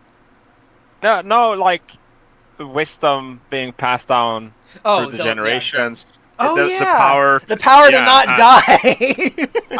and how courage is the most wishy-washy one, but the way the games frames it is that as long as courage exists, someone will arise to Yeah, Link is more. He's more something more like an archetype that exists in multiple people. yeah, the courage virtues is the hero archetype pretty much, right? And as long as Yeah. there is evil, the hero archetype will continue to appear. That's kind of the idea. Uh, but even so, like, yeah, this fundamental misunderstanding of the lore, uh, it's really odd. I don't really know why. I think I don't know for sure why it's a thing, but I do lean in the direction that people are, because the games are so vague, uh, people are kind of like they're kind of inserting their headcanons into to fill the gaps, and then they Yep. can't really separate actual in-game lore with whatever interpretation they have of that lore. I think that's the main reason. Well, uh I don't think that's too much of a surprise because I do think for like at least 20 years, a lot of Zelda lore has been headcanon passed off as official. Like my favorite example, and I always mention it, is in Wind Waker. If you went on any wiki, and this is before the Hyrule Historia book came out, if you went on any wiki, it would just flat out say the Rito are descended from the Zora. There is nothing in Wind Waker that actually says that. It is through inference and in the Japanese text though, it does say that I Larudo know is the the med. I know, but that doesn't necessarily mean she's a genetic descendant of Larudo. I mean, it's pretty literal in Japanese, though. Ah. But not in I- English, and I highly doubt English like speakers were aware of it. I mean, I think it's stupid as hell, but I mean, that's what they were rolling with. The point I'm there's trying to some- make is that like English speakers didn't have that. Like it was just a thing they had in their head, and it was passed off as like this is the case, and it's like not really. Like you know what's even weirder than that? what?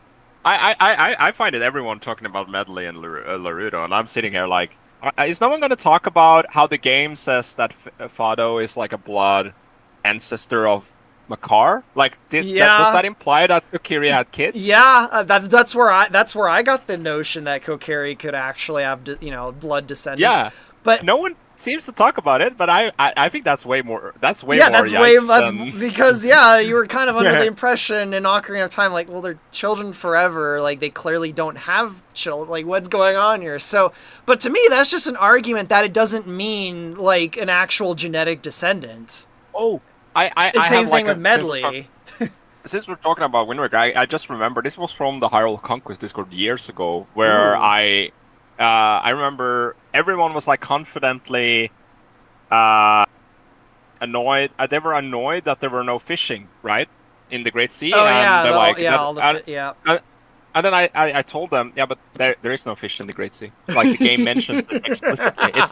It's not an actual ocean. Well, there's one fish. Or two. There's two fish in the Great Sea.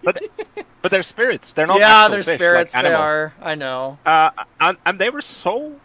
Like I was quoting the game. I was quoting Ganondorf. I was quoting a few other NPCs that mention it, and they were like, "No, it's an ocean. I don't believe that there's no fish in it." It says yeah. So you have this weird case of like the games specifically say things that like they just don't want to acknowledge it, and then other things like other headcanons are passed off as like actual things said in the game, and like I'm not surprised that there's a lot of confusion.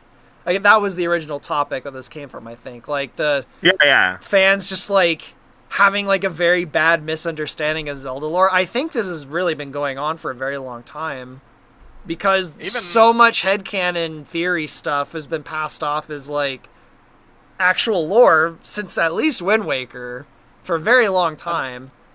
Same with, but there's like weird stuff like, oh yeah, people that they don't know that the ocean in Phantom Hourglass is not an actual ocean. It's a separate world. Like a lot of people don't know that. It is a separate world. It's the Ocean King's whatever is. Yeah. The thing is, I see that a lot. That's such a recurring thing in Zelda, though. I would assume each Zelda game is in a parallel universe until it says otherwise. And also, like, okay, so, I lost my train of thought. So yeah, but I remember with Tears of the Kingdom, that was the case as well. Like a lot of like fundamental lore was kind of left out. Like, for example, you have this timeline discussion with Breath of the Wild, and the game actually kind of hints to you really explicitly which timeline it is in, and people still refuse it. I don't understand. Like, which one was that? The Downfall? Yeah. Yeah. Because in Breath of the Wild, again, this might have been retcon now, but I'm talking about back then. The game just says, that Link like a hero aided Ruto as a sage. There's only one timeline that can occur, and that's that happens in the adult one too, I think. Yeah, but the problem with the child one is the only one. Hyrule is destroyed. Oh yeah. Yeah.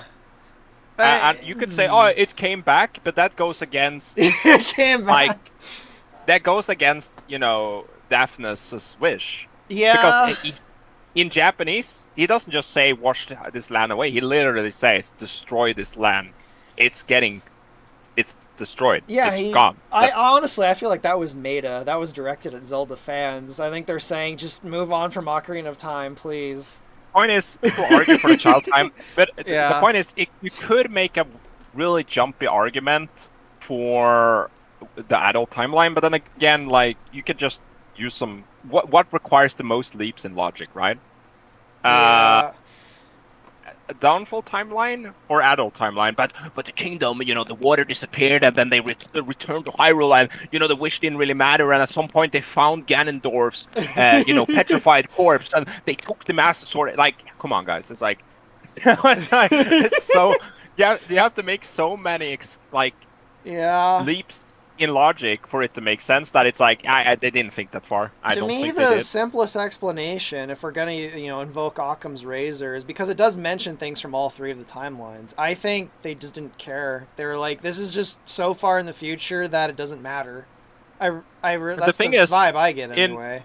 In Japanese, all of those all of those references can all go to Skyward Sword.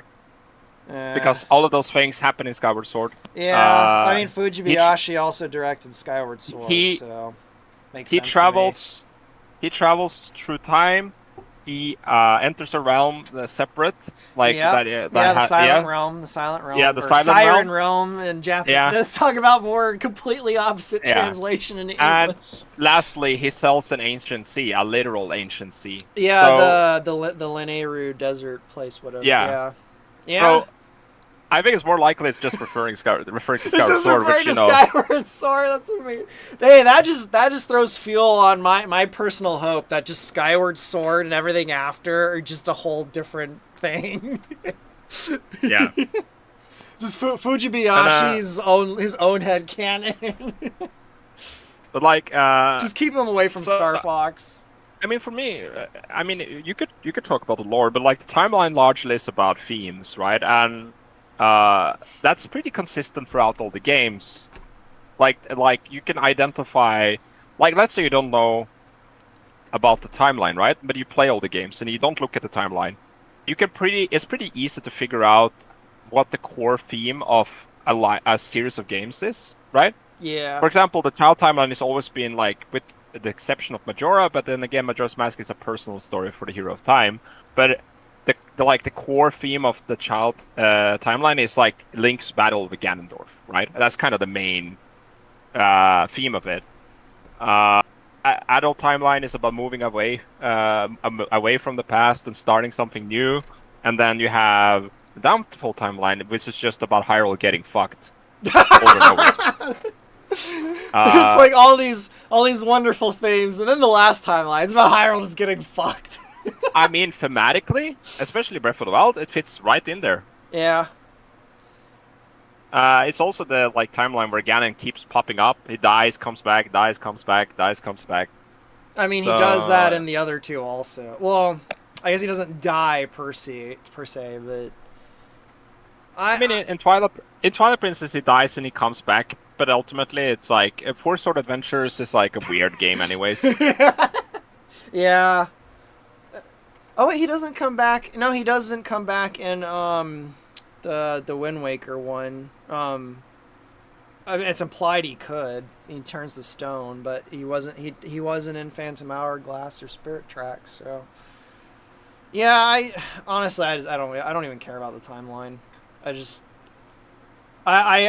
back when Ocarina of Time came out, I've read the blurb multiple times. I liked the idea that it was a bunch of different ancient scrolls that the Hylians had found in a library, and they were fragmented to where they couldn't really put them together.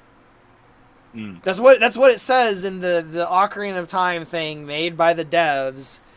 Let me grab it again. I'll read it. I have it sitting back here behind me. It's signed by Shigeru Miyamoto, that guy that everyone loves to, give all the credit for everything Zelda. So we're going real now. We're quoting books. Yeah, we're quoting books. All right, so this is from the official Nintendo developers Ocarina of Time thing, page 4. The Legends of Zelda.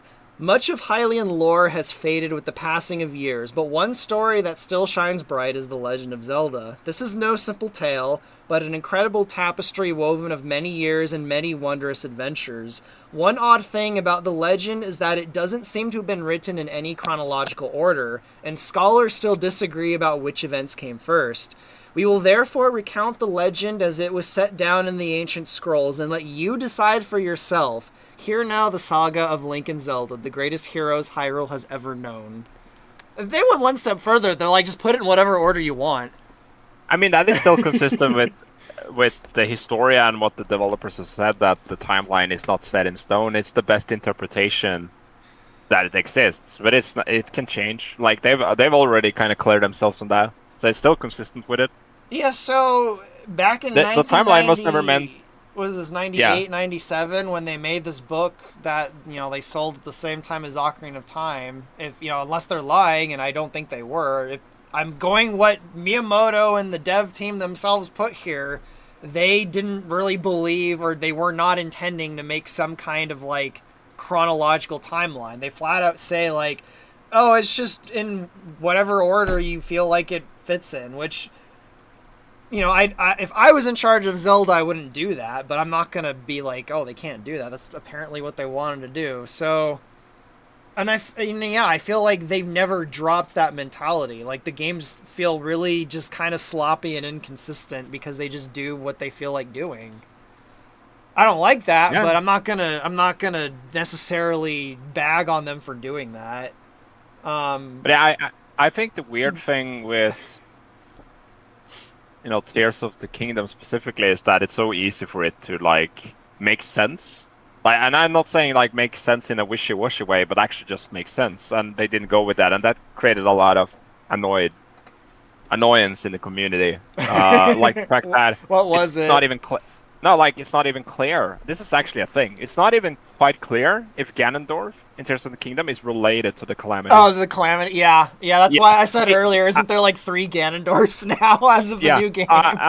And you could say, well, that makes sense, and yes, it would, but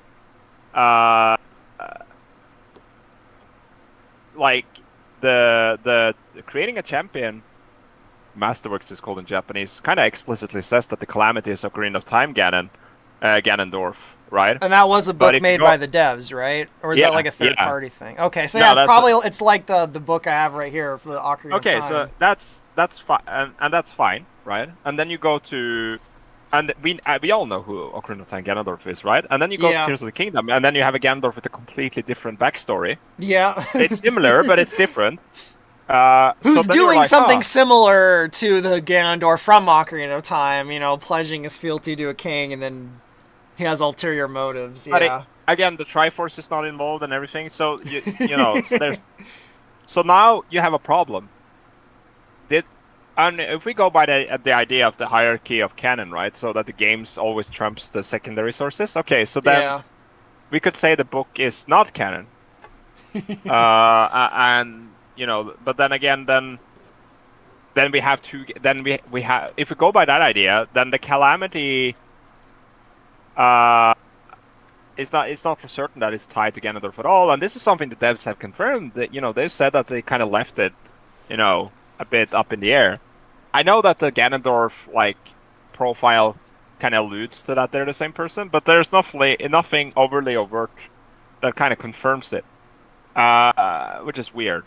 Yeah, I don't even bother with that game. It just sounds too weird. Actually, you're much more into Japanese mythology than I am. Actually, a question though in relation to the new game, and this topic was going to come up eventually. Where do you think the idea of the goat Hylian royal family came from? I think first of all, or is there just like someone who works there that is a huge furry and really wanted to turn the Hylians into furries? I don't think I know the meme Mr. Goats, but I think they're dragons. Yeah. I agree with you that they're dragons. And the imperial royal family has dragon blood. Okay. All right. If you go back in, so one of the early people that marries into the imperial line are the descendants of dragons, or are the children of dragons. You link me to that story if you could find it, please. Yeah. But if I remember right, the genders are reversed. So the wife, the women is are like dragons. The dragon. Interesting. So, but I imagine. But the thing is, like, dragons are already kind of related to royalty, anyways. Yeah. So, and I do think, I'm not sure that's where they got the idea from, but like it might be. an inspiration at least, or something they I'm were like, because conscious of? correct me if I'm wrong, but like that addition to the lore of Zelda, it feels just so utterly out of left field that I just I think I told you the story, but when the game got leaked, one of my friends was streaming it, and I Yeah. was watching his stream, and in the first 5 minutes of the game, Zelda's like, "Oh, the Zonai, they came down and they joined with my ancestors and had children or what." I mean, I don't remember exactly what she says, but she basically says her ancestors are these 15-foot tall goat people. And it's confirmed, a little bit later when you meet the king. But when she's saying that, I'm just like, what? Like, I started laughing. I'm like, wait, what just happened? And then she just moves on from that bombshell revelation. And I'm like, no, go back. You can't just say that and then move on from it. So, like, I'm wondering, like, was there anything else in any other Zelda game that implied the Hylian royal family was getting up in the business of our, goat, dragon, llama friends from the sky? I feel like... I don't think... Sorry. There's nothing, like, concrete, but, like, there's always been this underlying idea that there's something out of the ordinary with the royal family. Yeah, right? and that there's some connection between them and the sky, but like in Skyward Sword, they seem to be from the sky itself, and then they descend to Hyrule. And then in Twilight Princess, you have the Oka, but I don't remember them implying that those weird birds were, screwing Hylian royalty and spawning children. I mean, is it really more of a shakeup than the fact that, the royal family has, goddess blood? I mean, that was kind of like... I think it is more of a shakeup, but I think I'm so desensitized because of, like the Hylia thing, that the goat thing doesn't actually bother me as much as it probably would have like 10 years ago. But I do think as far as a shakeup of the history of like the royal family and Hyrule's founding and stuff, I think introducing the goat dragon people is pretty new and not really hinted at in other Zelda games. They do kind of seem like very out of left field to me. Oddly enough, if Hylia wasn't there, then I think they might seem... I don't know. Again, I haven't played the new game, so I'm coming from just the cutscenes I've watched, which I couldn't really get through. So my knowledge of the new game is incomplete, technically. But I had a feeling the idea for them did come from an actual story or series of stories in some kind of Japanese history. I mean, that's what I was curious about. The fact that the royal family has allegedly dragon blood, right? Not just like, dragon gods. Again, I don't really have an issue too much of it. I agree it came out a bit of left field, and I think the game would have served better if Zelda didn't know about it and it was a reveal. Yeah. Right? To me, the funny part about it is just how casual everyone seems about it.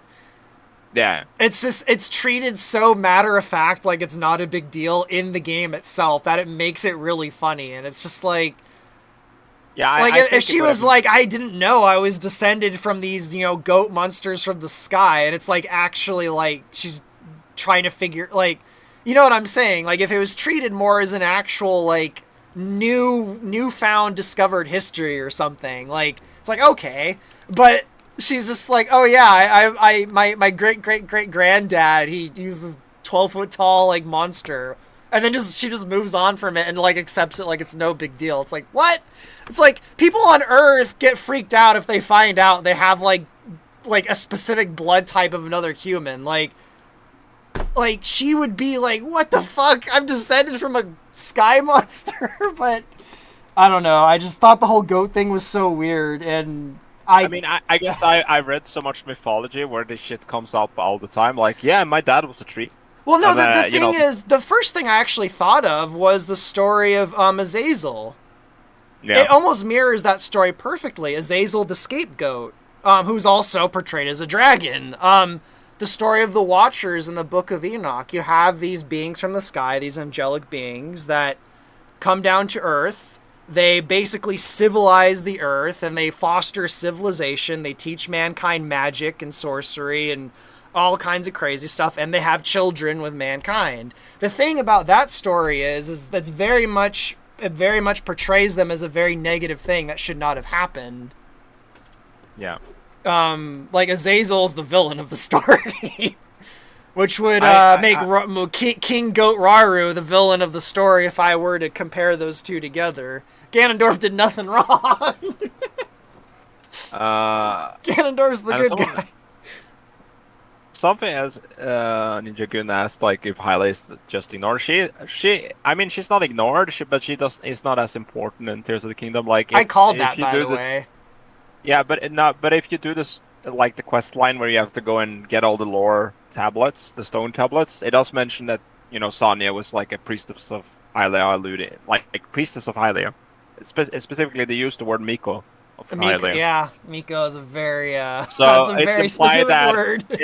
it's implied that the time powers that Zelda has and Oh, Sonya does had that mean that she was given to Raru as a Miko priest? Oh god, that does make sense. See, that's But what, no, having like, Japanese context does kind of make some of the stuff make sense. Oh, it's gross. so I guess the implication then is, the time power that they have is from Hylia, and that's kind of the deal. I mean, it was already kind of theorized heavily that Hylia is a, time goddess anyways. So I guess that makes sense. Doesn't really surprise me. Yeah, I completely called that. It's only a matter of time before like Hylia's just I not do even think in it's Zelda funny. anymore. I do think it's funny that Zelda and Sonya is the Sage of Time. I do think that's really funny. That who? Uh, Who's no, this? that Zelda she's the Sage of Time. I think Oh, that's they funny. actually Like, she is in the new game. yeah, they Oh, name drop her as the Sage of Time. I That must like not have Zelda seen is that scene. That's Zelda is funny. literally the Sage of Time. So Yep. I just think that's funny, for no particular reason. Oh yeah. To be fair, I didn't come up with that. No, I know it was a popular theory. It's just never confirmed. I also Did you seen ever people say see it's Codeman's stupid. video, by the way? Which video? Oh yeah, the Yeah, similarity thing. Yeah, I yeah, saw where he. that. I never even talked to you about Minoru. I still Yeah, haven't. I freaking don't think I talked to you yeah, about that. Are you yeah, even yeah. aware of that whole story? I am aware of that. That is really funny. The bizarre similarities between her and Eroxenol, and then Codeman tried to put it on the wiki, and I don't know if there's a bunch, but at least two Zelda fans got like so mad that they like started like a freaking edit war on the wiki. It's pretty funny. And I'm I mean, like, I remember when I used to edit the wiki, they would fucking remove my quotations for like Japanese text, and I would even give them like the text, and they were like, yeah. Well, the thing but is, there's no way for us to verify that. And I'm like, yeah, then learn the language, then you maggot. The thing about this situation though is once it had been brought to my attention, I contacted the multiple moderators of that wiki, and I'm like, hey, is it okay if this can get posted here? And they're like, yeah, there's nothing wrong with that. But they still haven't dealt with it. It's been like 3 or 4 months, and I like looked at it a week ago, and it still says it's like under moderation. So I'm like, fucking hell, like, fuck the Zelda fandom. Can you imagine, like, you're writing an academic paper, right? And you're quoting a German source on the topic you're writing a paper on, and then the guy that grades your paper, he's like, yeah, that's not a source because I don't speak. Because I can't read the language. Oh my god. What the fuck? I don't think we should consider Zelda the peak of academic scholarliness. No. Here's the thing. I don't know if we should hold them to those standards either. I'm poking fun at that person. Like, if this person ever watches this, they know who they are. I'm poking fun at it. I get where they're coming from. I thought it was really funny. Okay. It is because funny. They're like, yeah, I can't verify this source. I'm like, that's not my problem, to be honest. That's really not my problem. Like, yeah, if you're a moderator and someone is, it doesn't matter. It doesn't even understand the wiki, any wiki really, and you're a moderator, and people are adding a quotation in the language you don't speak. Then, if you want to do your job, you need to actually either hire someone to translate it for you, or ask someone, or find some way to do it. That's kind of your job. just accessing any source material because you don't speak the language. And then again, most people on the internet are for like English language, like first English is their first language, which Yeah. limits the amount of material that Yeah. can be used, which is Especially if you're not going my into the past. problem. Yep. that you only speak one language. I mean, I don't really know Japanese at all. I only know a few words and phrases, but especially if we're talking about, Zelda or even Star Fox or just Nintendo stuff, like I always go to look, to Japan for what might have inspired them or where they might have gotten stuff from because that's the culture it comes from. Like it just I know I always treat the English as secondary, and I don't think that's a weird thing to do. I feel like if you want to learn all about, freaking, let me think of another example that's not Japanese. Like, I don't know, if you want to learn all about like a specific food in China, you would go learn about the specific culture that food comes from and the I history and think like where they a good got their ideas example from. a good example is something like, let's say you want to learn about Islam, right? And you Yeah. read the Quran, but you can't read Yeah, Arabic. I know Well, where you're going with well, that one. Yeah, yeah, but even then, Arabic is gonna always be the primary source, right? yeah. It's like if you base your opinion on the English translation of the Quran, then your Something's gonna opinion get is lost. And yeah. And I'll, the thing is, we I have would go such as far as concrete examples of that with Zelda, like the translation being so botched into English that it literally means the opposite in Japanese. That like, I think we have more than enough proof that like, yeah, if you really want to know or get into the head of the people that made this thing, you really should go to the language they made it in. But like, yeah, and it's also like it's the same thing. Like, if you make an opinion on a stanza or something in the Quran, but you can't verify that your opinion is, valid in the original text, then your opinion is not complete, and that's okay. I'm not saying that necessarily doesn't mean that you have a right to an analysis or an opinion of what's being said or written there, but it does mean that you need to be open that to the fact that your opinion might be challenged by people that actually have access to that information. And Yeah. that's the same thing with the Zelda. Like, I mean, it's fine. Like, if you can fact check something in the text, that's completely okay. I'm not I'm not trying to be elitist about it, but it's more the fact that it's okay to be wrong or have incomplete information. That's completely fine. But you kind of need to be open to about it. That I'm gonna give credit though. Like some parts of the Zelda community has been gotten really good at checking the Japanese text. I see it all the time that people are like looking at the text and analyzing. The thing is, AI has made it.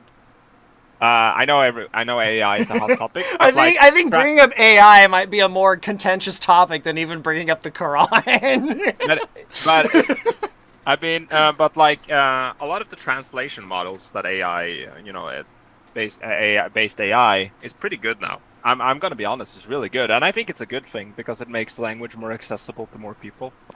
Uh, at the same time, it makes me sad that I spent this much time learning a language that I probably no one is gonna bother to learn in like 10 years because you can just use the AI to translate whatever.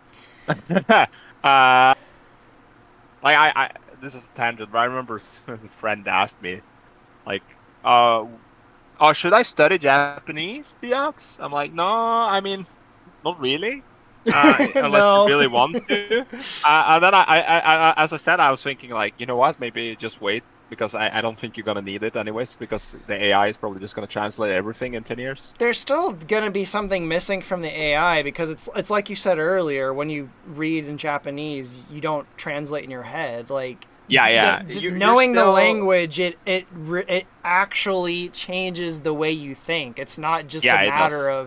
It's not just a matter of this word means this and it like Not even everyone gets something that as simple experience as though. like a language where nouns have genders because English doesn't have that. That something as simple as that just completely alters your perception of the world, and That that is I don't think true. that can really be captured by AI at all. You just have Yes. to speak the language to experience that. You just have to. There's no other way. But like no, that is true. But I think point is that it's more like getting the primary source is more accessible now than it Okay. used to be. Yeah, Yeah. it's like most text can be machine translated, and it's gonna be okay. And you can then interpret what you want to know with. I'm not saying you should take the text that it spits out at face value, but it gives you a good uh, basis to you do your own research, like, right? Yeah. Especially like if you're somewhat familiar with Japanese or whatever language you're using, if you have like a basic understanding of it, that can be helpful. Just to see kind of like, okay, why did it translate that way? Look up the word, stuff like that. And before you were kind of lost, right? Now you actually have a place to start, and I've seen a lot of people use that, and I think it's good. I'll take your word for it. I think it's nice that people are just trying to look at the base text and see what's there. And I don't like, I don't think hoarding knowledge is good. I think it's very uncomfortable if I have knowledge that no one else has. I know that's like an antithesis, because they say that if you have knowledge that is valuable, you should hoard it as much as possible. Well, that's if you're a Gnostic. Yeah, I personally don't subscribe to that, so I think it's good. Oh, But I understand the a mindset, good Gnostic then. Yeah. I all knowledge should be accessible to everyone. If they want it or not, that's up to them, but it should be accessible. I think it's very uncomfortable to know things that other people don't know.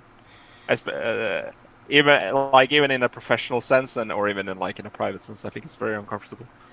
Yeah, I can think of some instances where I discovered something that I was quite well aware that no one else knew, and I'm like, I don't know how to. I mean, a silly example is when I went insane from principalities. It's like Yeah. like I have to share this, like, but I couldn't really think of a way to express it, and some people were receptive, and other people were like, "Dude, you're insane?" I'm like, no, intelligence stacks up higher than human consciousness. A city's alive. Anyway, yeah, I don't even remember what the original topic was. That was a fun era, though.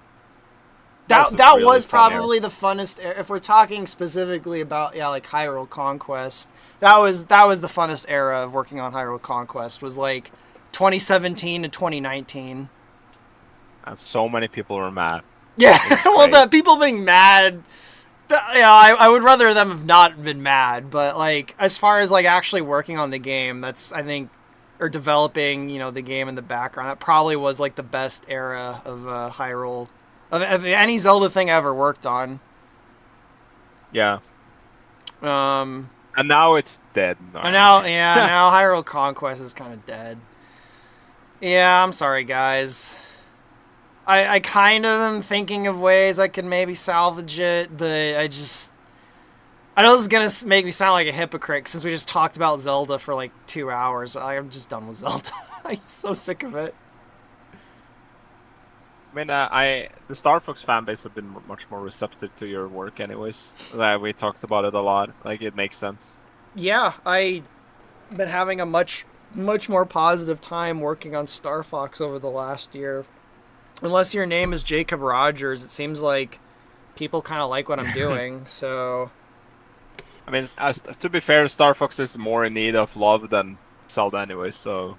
I think I agree with that. I think Zelda is in desperate need of love, but no one else seems to think that it's been treated very badly, so I'm kind of alone in that. Whereas with Star Fox, everyone seems pretty conscious that, like, yeah, Star Fox is dead, and maybe this guy's weird fan game might be able to keep it alive for a few more years. I mean you can clearly tell the market is there, though, or like the people who are interested in it. They're just being neglected by Nintendo. I mean, yeah. I'm gonna be honest. Like, I don't talk that much about Star Fox, but I used to be really into Star Fox too. It's just didn't Zero kill it for you? Zero killed it for me. Yeah, Zero killed. Absolutely. Yeah, I'm not surprised. It's either Command or Zero that just killed that series for people. I liked all the Star Fox games, not equally, but I liked them all pretty much to some extent before Zero. Zero just absolutely butchered any interest and love I had in the franchise. And guess whose child that one actually was? Yeah, I Our know. good old Miyamoto. At least that's the claim. Goblin Son. Goblin Sonic. He seems to take all the credit for that to himself, and the media gives him credit. So I'm sorry, dude. You made one of the most bizarre things ever. And probably killed Star Fox in a very permanent sense as a result. Game's shit. I was also annoyed that they again remade the first one. Like, remade 64. Yeah. Yeah. Yeah. I'm not. I think I know why they did that, and I think it was they did know what fans wanted, but I think they took it in a very overtly literal sense. Because my conception, and this is what I've wanted from Star Fox, so there might be a little bit of projection here, but my feeling on the matter is all Star Fox fans in general, not all of them, in general, have really wanted was a sequel to Star Fox 64 that is an incremental change from it. In the same way that Super Mario Sunshine is like an incremental change from Super Mario 64. So basically the same game, but like a new story, maybe a new enemy, and maybe a few new gameplay things. Like, the R-Wing has a new weapon they've added to it, or there's a new craft you can play as, there's maybe a new member of the Star Fox team. Just an incremental sequel to 64. And that has never happened. The closest you had was Assault, but even that game has a lot of differences from 64. I think that's what they want. And I think at the time they were making Zero, they were aware of that, but they took it overtly literally. Like, they just want Star Fox 64 again. So let's make Star Fox 64 again and just, like, remix it. And then add bizarre controls to it to justify the fact that Wii U exists. I actually get, like, frustrating just thinking about it. Like, I was so excited for, like, the return of Star Fox. Because I hadn't played it since I was a kid. I hadn't played it since I was a kid. So no. Maybe I was just pessimistic at the time, but the second I saw the first trailer for Zero, I'm like, I don't think this is going to do very well.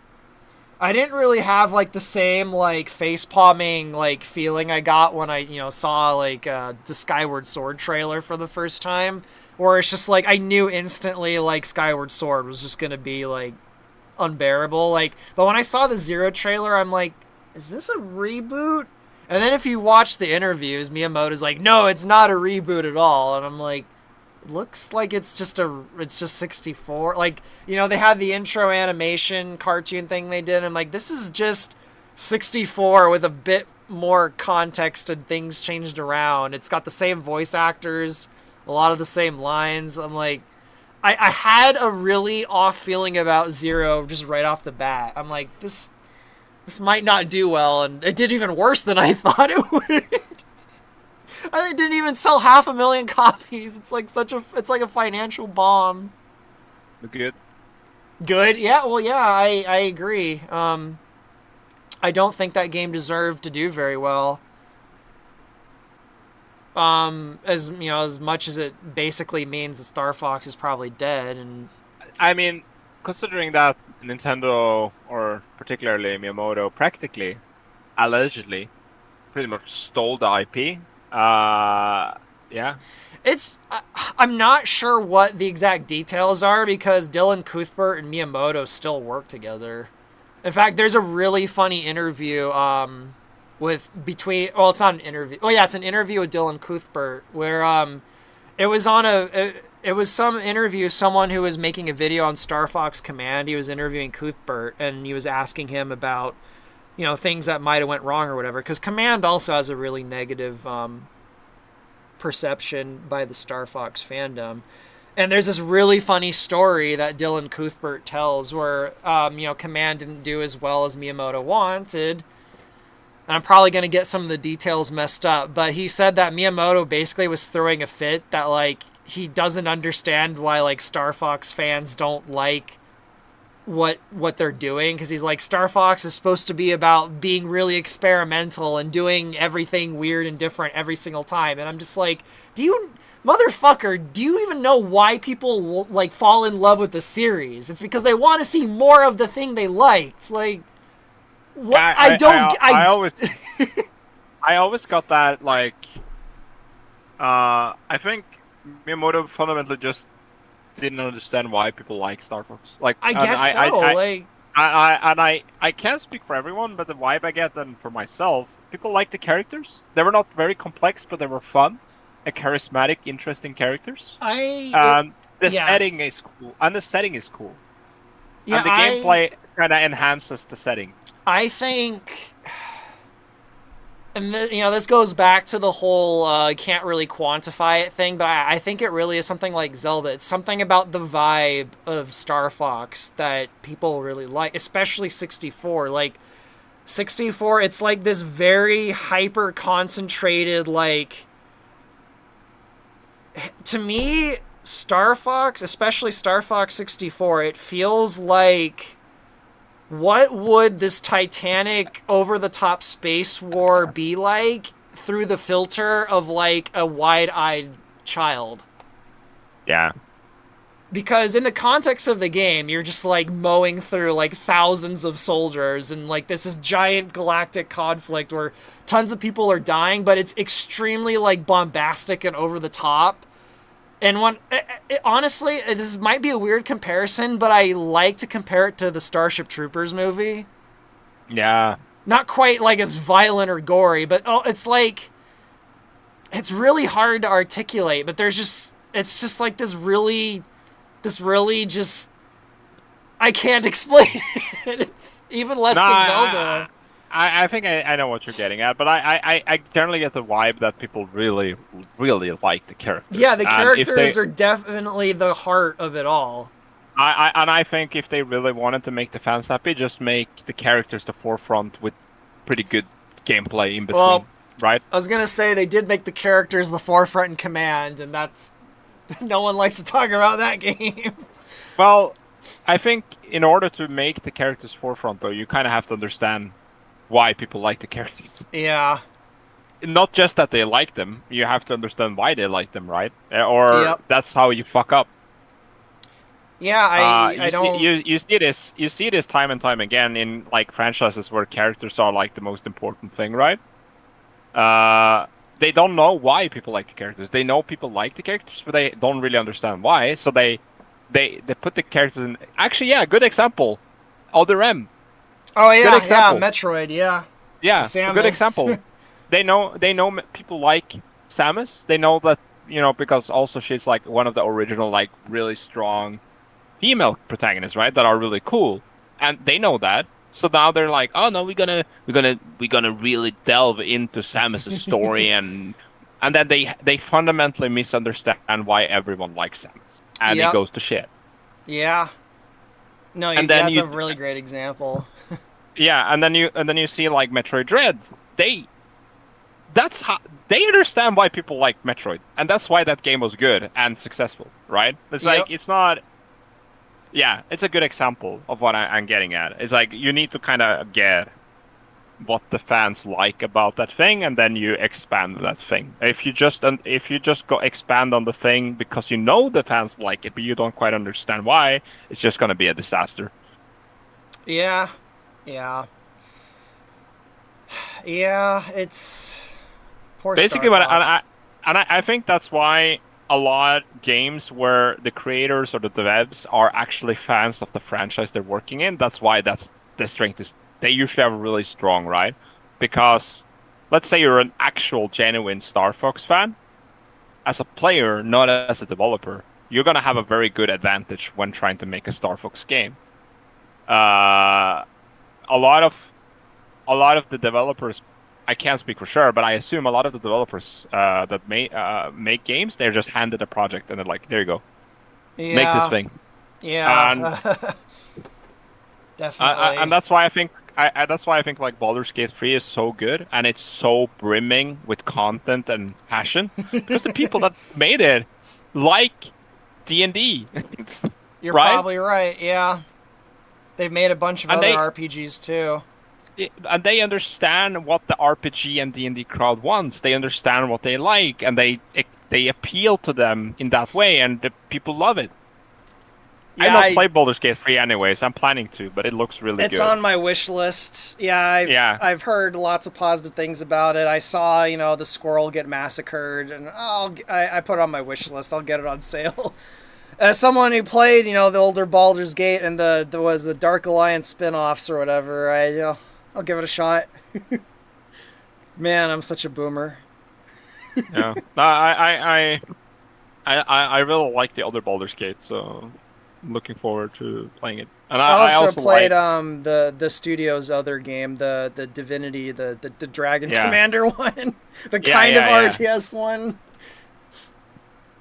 yeah. No, so but I think that's it. And yeah, someone brought out point that Metroid in the chat, Metroid Other M is very.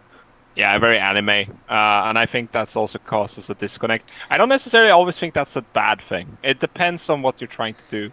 And also, Ultimately, I don't I think, necessarily think that also translates into negative reception because I would argue Zelda is more anime now than it's ever been, yeah, and people seem to really like what they've done with Zelda. So, like, it um, has the complete with the really cringy like cutscenes like from anime that were like I mean ultimately, stylistically.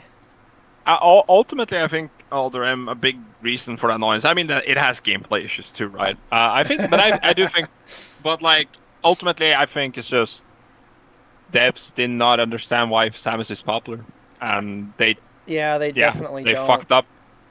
They fucked up. I think actually a similar comparison, although they had a bit more success with it at first is Tomb Raider. Oh yeah, And yeah, def yeah. and Yeah, the that's a thing good is, example. Yeah, for the with Lara. record, yeah, Lara Croft. And for the record, I don't like Tomb Raider. I've never liked Tomb Raider, but it's just like when they rebooted it, and I'm like, that's not Lara Croft. Like, that's people are not gonna like that. And yeah, like I'm not even like a Tomb Raider fan. I never really liked the games, but I feel like I know Laura Croft. I think is a character pretty well, and I think I know why people like her. And I definitely know that if there was one other character that Estelle Ellis was born to play, it would be Laura Croft. Yeah. I think she would be fucking perfect as Laura Croft. But yeah, I think that's another series where like when they rebooted it, they're like, "You guys do not know why people like Tomb Raider at all, did you?" Apparently, they did have some success, so I don't know. I yeah, I think it's very important if, especially if if you're coming into a pre-existing franchise, especially if it's an older one with some history, you really need to understand what the Yeah, hell well, you're doing. a great example of what you're talking about. I'm gonna bring up Star Trek. The second Star Trek movie, The Wrath of Khan, the guy they brought in to do it, Nicholas Meyer, he'd never heard of Star Trek. Well, I think he probably heard of it, but he never watched Star Trek. He doesn't really know anything about it. He was completely new to it, and what he did is he went back and he watched every single episode of the original series. He watched the first movie, and he tried to figure out, why people like this and what could like. He did his homework. Yeah. He didn't just come in and he was, like J.J. Abrams, and like, J.J. Abrams is like, I didn't understand Star Trek, so I just kind of did my own. Like, he didn't do that. Nicholas Meyer, he went back and he studied Star Trek, and he made a very interesting Star Trek movie, and actually fleshed out Kirk as a character. Like, so it can be Yeah, done. and sometimes it backfires on because a fandom is not like united, right? Ever. Yeah, It's always like a especially bunch of Zelda. yeah. And I think a good example where that happened, where people are where the developer is actually, you know, they're giving the fans what they want I in terms know of I think I know you're gonna bring up, but go ahead, bring it yeah. up. I don't think you know. No, it's Oh, it's Japanese Fire then. Emblem. Oh, okay, Fire fine. Emblem. Yeah. No, yeah, you're Fire right. Emblem is a very good example of that. So the newest games are doing super well, and to the point, Engage didn't do so well, but Three Houses did really well, and also the ones before it. I mean, Engage did well for a Fire Emblem game, Three especially. Houses did so well, I know it exists. Yeah, but newer Fire Emblems really enhance the social sim aspect or the social management, right, of your army. Yeah. And a lot of people are upset with that. The problem is, and this is as an older Fire Emblem fan, this is kind of I know it's a hot take. That was always there, just not in the games. If that makes sense, like people were shipping and you know making fan fiction and shit about the characters outside the games based on what's in the games, and those fans were a huge portion of a lot of the fan base, especially in Japan, especially in Japan. Yeah. Uh, so the devs just appealed to that, and also in the Western sphere, you know, a lot of newer fans came into Awakening, you know, in 2011, looking for that experience, and they loved it. So they appealed more to that into that crowd. So that means that the people that didn't really care about the social aspects in Fire Emblem, that just were there for the tactical gameplay, they were left out as a result. Yeah. I And that mean, can yeah, happen if the if Fire you're Emblem a I played minority. way back in fucking 2002. It had the social aspects where you could get characters to marry each other. Yeah. So like again, I'm definitely not really well versed in Fire Emblem. I've only played 2.5 Fire Emblem games, but I remember, and they were a long time ago. I remember the social aspect in them. So I don't know about the old ones in the 90s, but I mean, they were always there. Like Fire Emblem 4 was really what kickstarted it, which actually had the first time instance of you know where you pair characters and you get their children as like okay, units, yeah, uh, genealogy. Like so, the aspect has always been there. It's just that Japan, like the Japanese Fire Emblem community has always been super into the social aspect of them. Like that, like if you go as far back as a I wonder genealogy, there's so much. why. Hmm? Sorry, I was just making fun of Japanese culture. I'm sorry. Like, I wonder Uh, why they're yeah. so like the otaku are so interested in their Uh, waifus. So Innovation brings up a good point. Like, you know, Ike's games, Path of Radiance and Rainy Dawn, you know, were pretty light on the social aspects, and they sold like shit. That was the GameCube They one, almost, right? yeah, GameCube Okay, and the yeah, V that's one. one of the ones I played. They almost killed the entire. They almost killed the entire franchise. So It's kind of strange that a lot of GameCube games apparently almost killed their franchises. That also, Zelda actually almost died because of the GameCube. yeah, I Um, really like. But just for the record, I really like Path of Radiance and Rainy Dawn. I think they're really good. yeah, I think Radiant Dawn is not so good, but Path of Radiance defend I was gonna say I definitely. know a lot of people that love the one on the GameCube, the Path of Radiance. That's the one with Ike, right? Yeah, yeah. Yeah, I actually that is kind of strange that one almost killed the franchise because almost everyone I know I can think of that loves Fire Emblem, that's like one of their favorites, if not their favorite Fire Emblem game. So it is kind of weird that that's the one that almost killed the franchise. I mean, It's like, marketing was bad, release window was bad, so there's several reasons why the game kind of failed. But ultimately, I do think I mean, it's a it similar has. thing with Wind Waker. I know lots of people are Wind Waker's their favorite game, and it sold like shit, and it almost killed Zelda. So there Up was just until something about the GameCube era of games where up they just until didn't do very recently, well. yeah, up until recently, like Fire Emblem, the direction of Fire Emblem was dictated by the domestic market, you know, the Japanese market. Yeah. So I think it's a recent thing that the Western market has any bearing on the development at all. So when people like they make up all this you know reasons why it failed and whatnot, it's just didn't appeal to the Japanese crowd. You know, intelligence systems were fine. that Fire Emblem games didn't sell well in the West as long as they were doing well in the domestic market. Interestingly, Like that's a pattern with Zelda too. Correct me if I'm wrong, but doesn't Zelda generally not do well in Japan? yeah, it does. Historically, it's been doing way better in in the West. In the West, yeah. Except Which for the two recent ones, which apparently yeah, have done very the, well in Japan. yeah, they done well. But like yeah, recently, historically, Zelda was like a Western market cash cow, Yeah, which is really which is interesting to me. which is probably also why you don't see. We don't get too much content for Zelda outside of the games, if that makes sense, because that's a Yeah. very Japanese thing.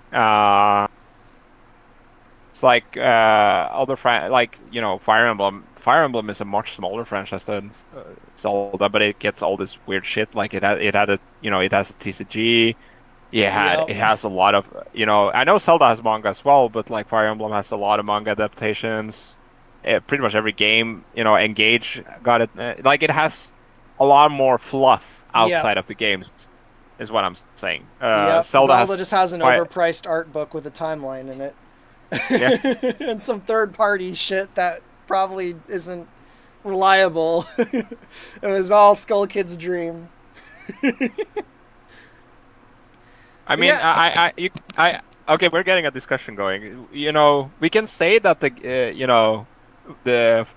GBA games were not doing well in the West, but if they were doing well, why didn't they translate the Shadow Dragon remake on the DS or the second, like, not Shadow Dragon? I was under the impression Uh, the two GBA games did really well in the West. Those are the ones yeah, I yeah, played. I loved they, them.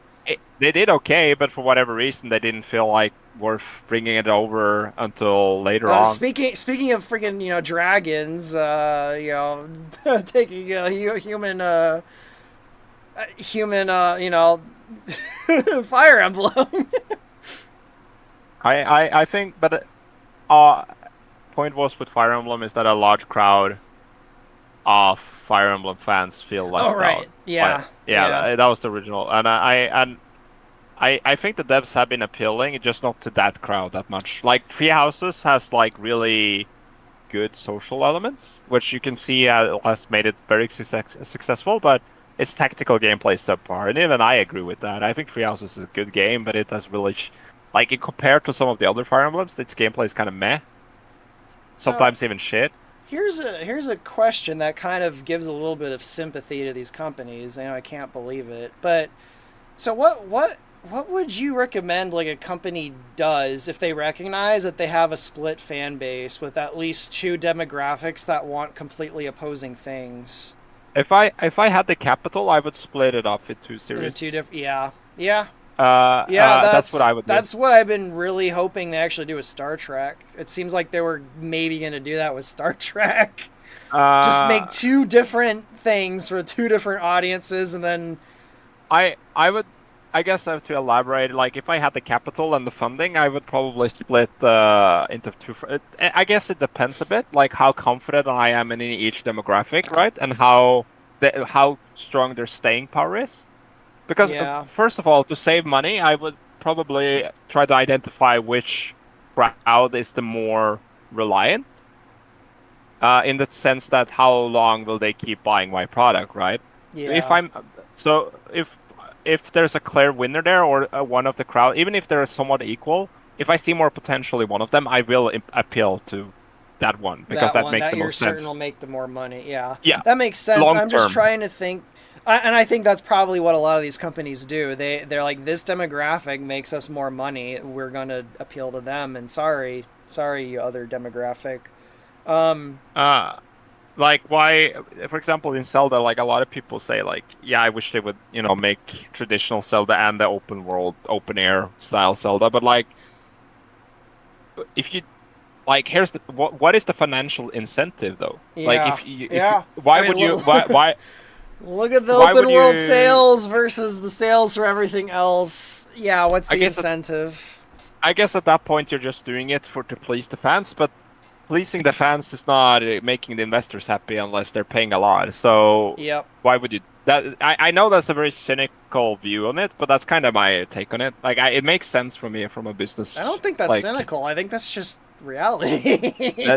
that's just business. Yeah, like that's just how it works. I don't know. Like, so yeah, I don't Like, think we're gonna get any quote unquote traditional Zelda game anytime I mean, soon. you go to an investor meeting, right? And they're like, "Hey, we wanna, we want funding." Or you go to the executives at Nintendo, like, "We want funding for like a 2D Zelda game while we're, the main team is working on the next sequel, sequel to Tears of the Kingdom or whatever." And they're like, "Okay, but," and then you have all the PR talk like sales projections and target demographic and all that, right? And ultimately, I think a lot of execs will just say like, "But can't you just use Use the those resources resources?" for the thing we know is gonna do well. Yeah, right. Yeah, yeah, yeah. No, you're Like, right. it makes perfect sense. And with how much money the new stuff's making, then yeah, yeah. However, I think where I might disagree with some of the people that are like, "Oh, I want more classic Zeldas." I've played quote unquote classic Zelda games that are shit, like Skyward Sword. So I don't necessarily think like the problem with the newest games is the fact that they're open world.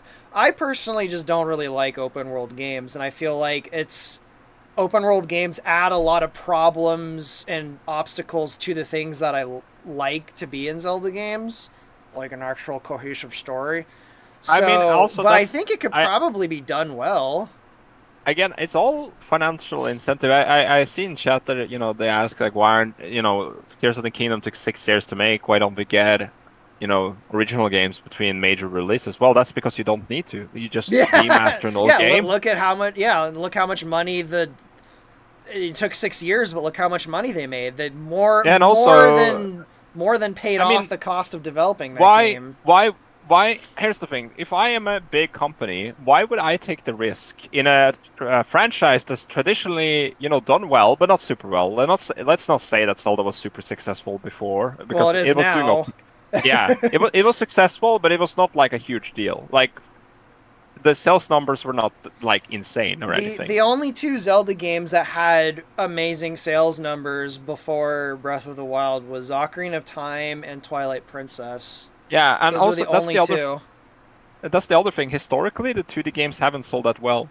So there's Yeah, yeah. another Look at risk poor factor Minish there. Cap. I feel so bad for Minish Cap as the And lowest selling Zelda also, game. and then like, well, so okay, so I'm a company and I'm Nintendo, right? And I'm like, okay, we're working on Breath of the Wild 3 or whatever, right? But it's gonna take this amount of time because the team want to do this and this and that and that. So what do we do to keep the fans happy? Well, first of all, I would evaluate, do we even need to do it? Because it took 6 years for the last one and they were happy with it. So, but let's assume that's a risk we are not willing to take. I see people. I heard a marketing team is talking about the demand for like porting Ocarina of Time 3D to the Switch. Yeah, let's do that. Let's Yep. call up Gresso and make them, uh, make the texture. Double redo Ocarina of Time for Yeah, the just make the textures a bit high res and put that shit on the Switch. $59. It's probably gonna sell like $69. 500. Yeah, $69. It's probably gonna sell at least 600 units. That's pretty okay. Let's do that. Yeah.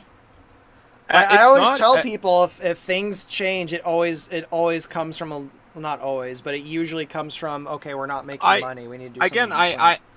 how you interpret that, kind of skit I made there is up to you. I personally, I see like, oh, the devs are lazy. No, they're not lazy. They just want to make money. If you want to blame anyone, in my opinion, if you blame, that's their job. I mean, I think most people will do that if they were in that position as well. That's their job, to I make money. think maybe lazy is not the right word to use. I feel like they're lazy in the sense that whatever they do, it's probably going to be liked. So why bother really struggling?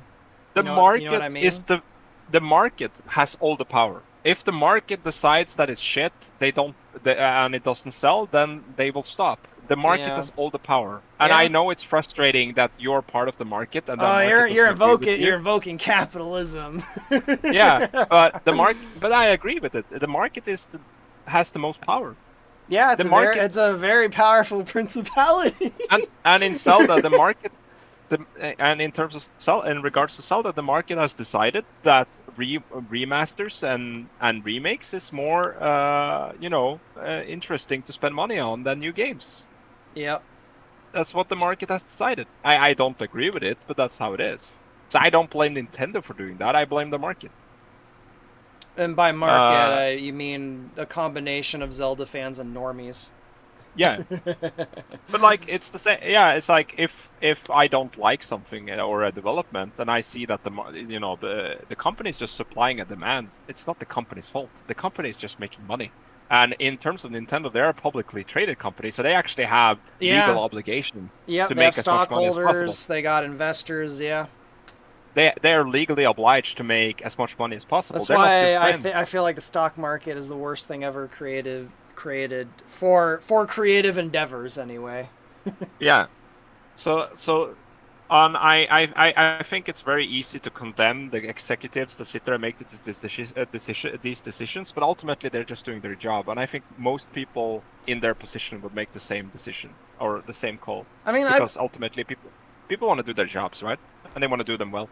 yeah, I mean, I've been saying it for years. You know, you can call me out if I'm wrong, but I've been saying for years, like, it's more all my kind of like resentment and my just, ugh, it's Zelda fans, not like the actual games. Oh yeah, we lost some people. I guess someone didn't like the Oh capitalism. Oh, no, we lost some people. Oh well, yeah, I'm looking at the little pro graph thing. It like just suddenly yeah dropped over the last few pro pro capitalism. Heck no, I'm out.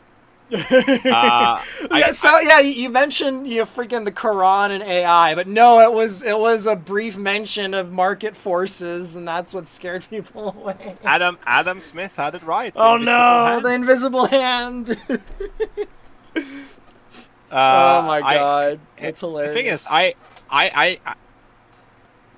just because I talk about it though doesn't mean I agree with it. I think it's dumb as hell, but Well, yeah, if things lots are of things. real doesn't mean you have to like them. Like No, I think framing the world through economics in general is a really bad way to frame the world. Like even framing the world through the lens of like capitalism or any other economic system is, if you make that like your primary frame for the world, you're in a lot of trouble. So to me, those are way lower on like the economic system that you see the world through should be way lower on the hierarchy. So, I mean like it's the for same. me, I'll just go ahead and say it, even though I'm probably gonna lose more audience members. I would frame market forces as a war of angels and demons. Yeah. For me, it's complicated, right? Because like it's the same thing in discussion with microtransactions, right? Uh, Yeah, I At the same time, I stand by what I've been, you know, uh, it's the babbling about customer. for. Yeah, the Yep. market the controls it. At the same time, there is a question of morality and exploiting people. So, and I agree with that, but at the same time, I'm very pro. How should I say? I generally think that what you choose to consume is ultimately the consumer's responsibility, regardless of excuses. I Yeah. think I think people have control of their own destiny. So I don't think they are exploiting people who are addicted. Like how how can you even the market? You can't. That's not how the world works. People get addicted to anything. Like you Yeah. can't. Ultimately, It's a very messy world, but yeah, no, I've been saying for years with I still see people, bless you, I still see people like just spurging out about DLC, and I'm like, it's not the companies anymore. Like if the DLC was that terrible of an idea, no one would be buying it, and it would have gone away with loot boxes. Well, loot boxes are still around, but it would have gone away years ago. Like clearly DLC is stuff that most people are fine with, yeah. and they're willing to spend money on them. So I just shake my head anytime someone complains about DLC, and I'm just like, stop buying it. It's just, it's the same thing with Zelda. I haven't liked Zelda games since like Skyward Sword. I don't buy them. Like I But it's the don't buy same thing. Like them. it's also you hear the argument like, yeah, but if I boycott it, it's not gonna matter. I mean, yeah, It it's might that. not in the end, but it's you There's have to take that step anyway. Like there's actually a term for it. It's called a bystander effect, and stop doing it. It's stupid. you like just if, all the here I'm gonna bring Yeah, up but something that's gonna lose even more people. All the Disney stuff going on, like.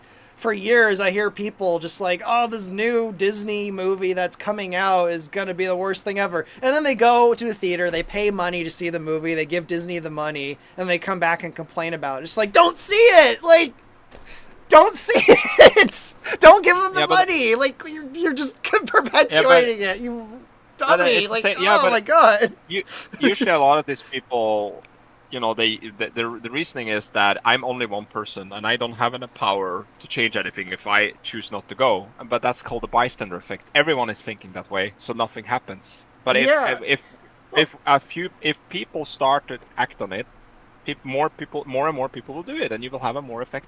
Like you will have a stronger, tremendous effect. But even if it doesn't happen, it's like, well, now you're not contributing to the thing you don't like. So like, I don't know. Maybe I just think differently. Like I'm under no pretense that me not buying a Zelda game is gonna result in like millions of people not buying Zelda games. I don't like these games. I'd rather use my money to buy other things that do actually interest me. So the last Zelda game I bought for me was Skyward Sword. I did buy Hyrule Warriors, but it was technically a gift for someone else that wanted it, and they didn't like it, so I ended up playing Hyrule Warriors. Yeah. But every other Zelda game, I'd try it at a friend's house, I'd borrow it, or in the case of Breath of the Wild, I just played it on an emulator. I think I'm gonna sound like such a shill saying this, but I think I think it's generally weird how much shit we give developers when the market controls everything. Like I don't get it. Yeah. Is it because it's easier to blame because it might be the inverted side of what we're talking about earlier with like all the focus going to Miyamoto. It might just be like there's a target that they can focus their dissatisfaction or anger at. Yeah. And also, one thing that does seem to be common with a lot of people now is when they want something to change, they want it like right now. And it's like, things usually don't change like overnight. And if they do, it's usually really traumatic and causes tons of problems.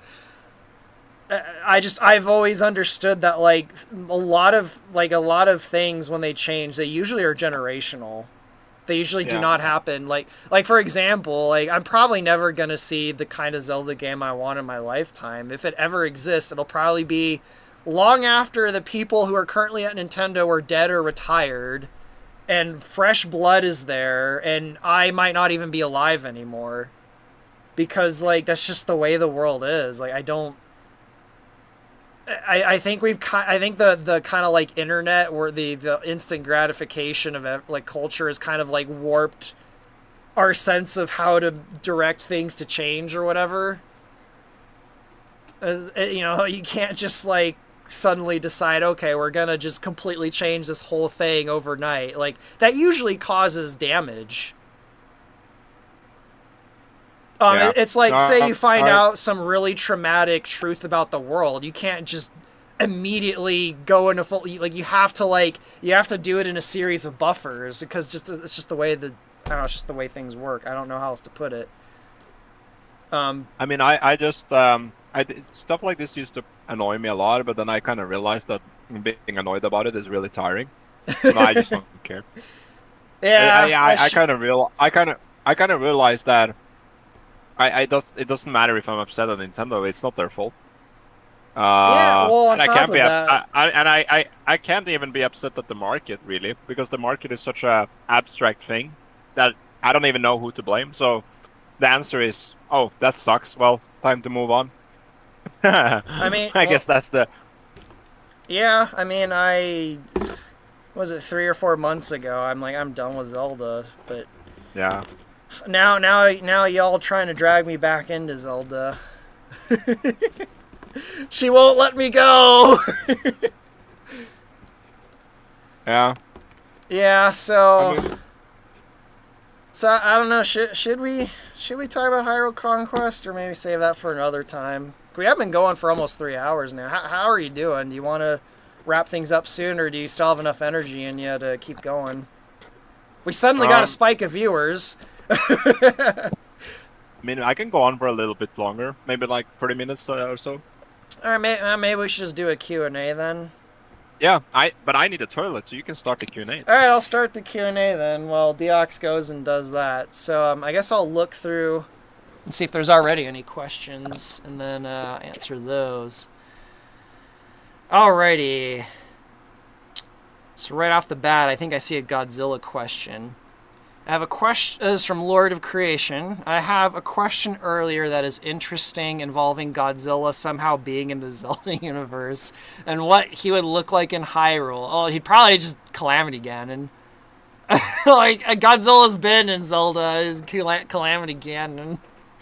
Just like this giant blobby force of nature that just kind of burns down everything. Or, something similar to that. I think that's how Godzilla would... That's something like Godzilla in the Zelda games. Let's see. Indievasion... I don't think this is actually a question, but there's a question mark on it. So can we just simplify it if fans just don't know what they want, the game devs just want money?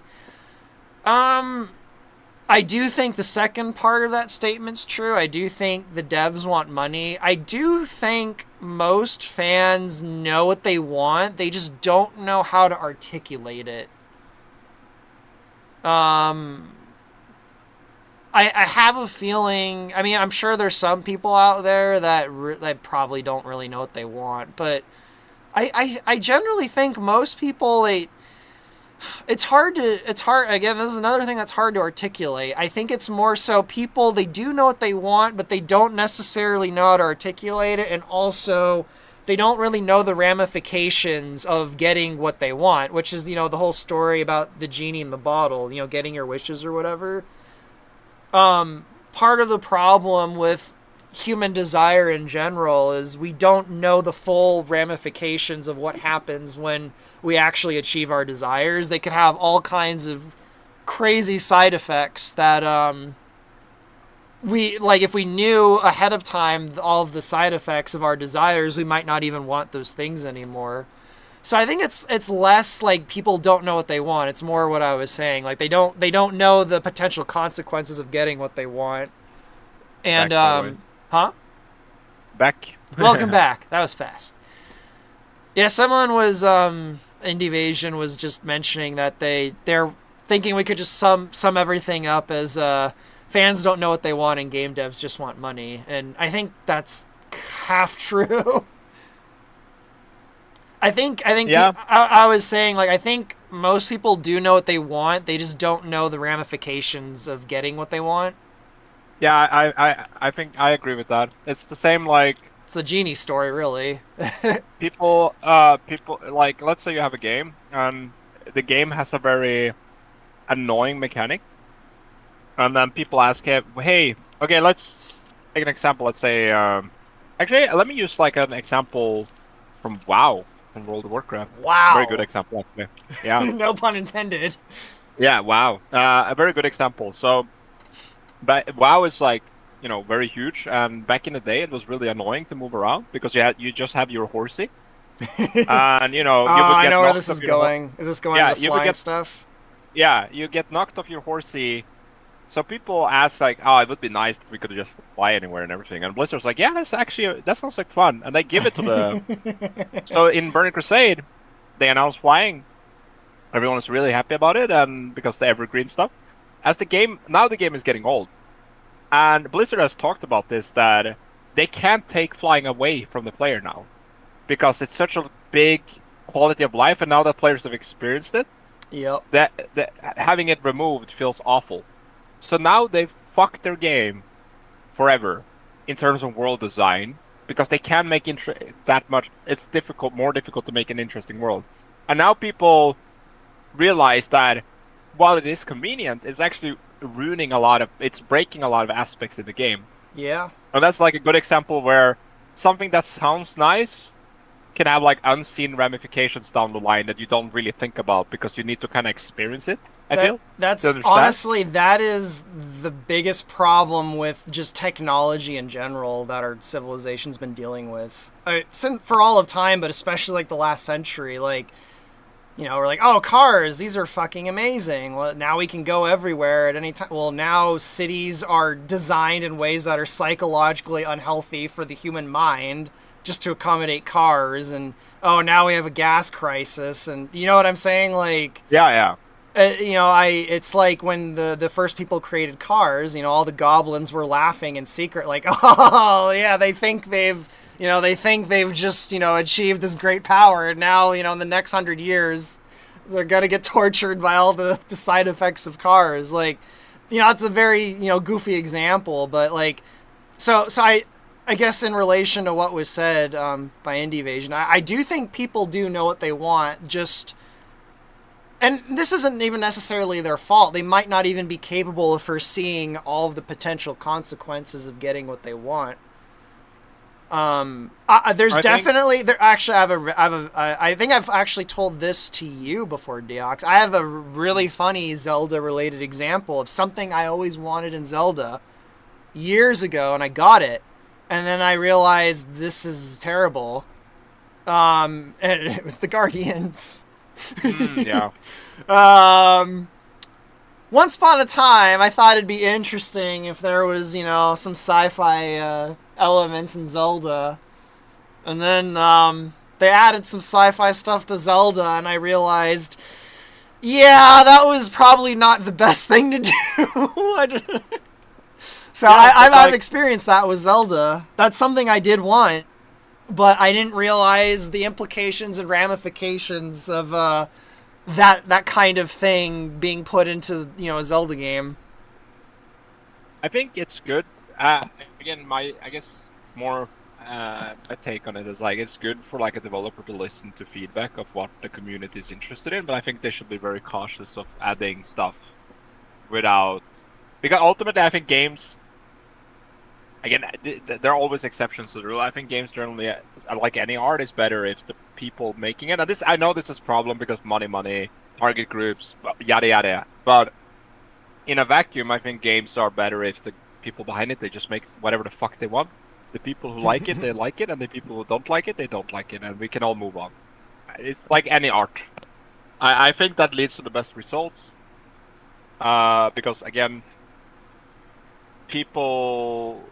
Yeah, I think if people have too much, like the consumer has too much bearing on how the game is going to be designed, I think it causes too much issue in my experience. That's what I think. Yeah. I think the developer should just make whatever the fuck they want. They think it's going to be fun and interesting. And yeah, not listen too much feedback. Some of it is good. Like if something is obviously broken and people point it out, change it. But like something that has like big mechanical impact on the game, nah, don't do it. It's like, let's say it's, you know, you're doing Hyrule Conquest. I think a Hyrule Conquest, like RTS in general, is a good example of that, because a small change to the gameplay can really fuck the entire thing. Yep, battalions and reducing everything to one. I've made very large. Well, they seem really small, but I've made changes to how Hyrule Conquest worked, and then there's, you know, a chain reaction of crazy things that, you know, all branched out from those decisions. Some of it I was able to anticipate, thankfully. Some things I weren't. Like, I didn't realize battalions would just completely fuck up workers. But we resolved that in the end, I guess. But yeah, that's my answer to that question. Actually, Indie Evasion brings up Resident Evil 4 leading to 5 and 6. Yeah, I've never played. That's a good example. Yeah, I've never played Resident Evil 4. The last one I played was 3. I played the first 3, and then I think Survivor. I never played 4, but even I, from a distance, when 5 and 6 came out, and I saw people freaking out, I'm like, but it just looks like the natural extension of Resident Evil 4. Like, what the hell? Of course 5 and 6 exist. Like, I never played 4, but just from osmosis and what I've seen, I'm like, yeah, 4 is like a goofy over the top action game. It's not like a horror game in the same way the first three were. Even Resident Evil 3 really dives more into like the action element rather than like being a horror. There is definitely still like that horror aspect to it because you can't kill Nemesis. But like you're running around the city with a fucking fully automatic machine gun, like gunning down armies of zombies. I feel like a good example of another good example actually. Like a lot of people really hated the linearity in Skyward Sword, right? Yeah. That's a great example. Yeah. And they're like, I talked a few. I'm not saying everyone is like this because it's very easy to assign identities to people. Like, oh, why does everyone? Every time they make a new Zelda game, you guys complain, but it's not obviously all the same people, right? So, yeah, but I know it's very easy to assign like a personality to a large body of people. A vague entity on the internet. Yeah, but I've talked to people that this happened to where they were really annoyed how linear Skyward Sword was. And then they were like, I wish it was more open. I wish I had more freedom to do what I want. And Breath of the Wild comes out, and I'm like, this is not what I wanted. Yeah. Or they liked it in the beginning, and then as the game went on, they were like, yeah, what the fuck? Yeah. That's why I'm very curious to see how Breath of the Wild and all that is looked back on in the future once it's kind of faded. It'll be very interesting. Yeah. It'll be very interesting to see how the perception of it changes because Skyward Sword has had no one seems to believe me, but right when Skyward Sword came out, everyone fucking loved that game to death. Like it got 10 out of 10s everywhere. Everyone loved it. Zelda fans seem to love it. 10 years later, like no one seems to like it. There was actually it wasn't a huge sample size, but there was a poll on some YouTube thing I was watching, and he's like, what's your favorite 3D Zelda game? And like Skyward Sword only got like 3% of the votes, and there's always that one person in the comment like, what, does no one like Skyward Sword? I'm just like, yes, no one likes it. Yeah. It's like no one likes Skyward Sword now. It's just because I just for all I rat on like the new Zelda game, Skyward Sword to me is still the lowest point. I think I'm more at peace because no one seems to peace with that game because no one seems to like it anymore. In fact, here's a little funny thing to admit. The character I have in the little thumbnail, Lana from Hyrule Warriors. When Hyrule Warriors came out, or when it was first shown, I completely despised that character.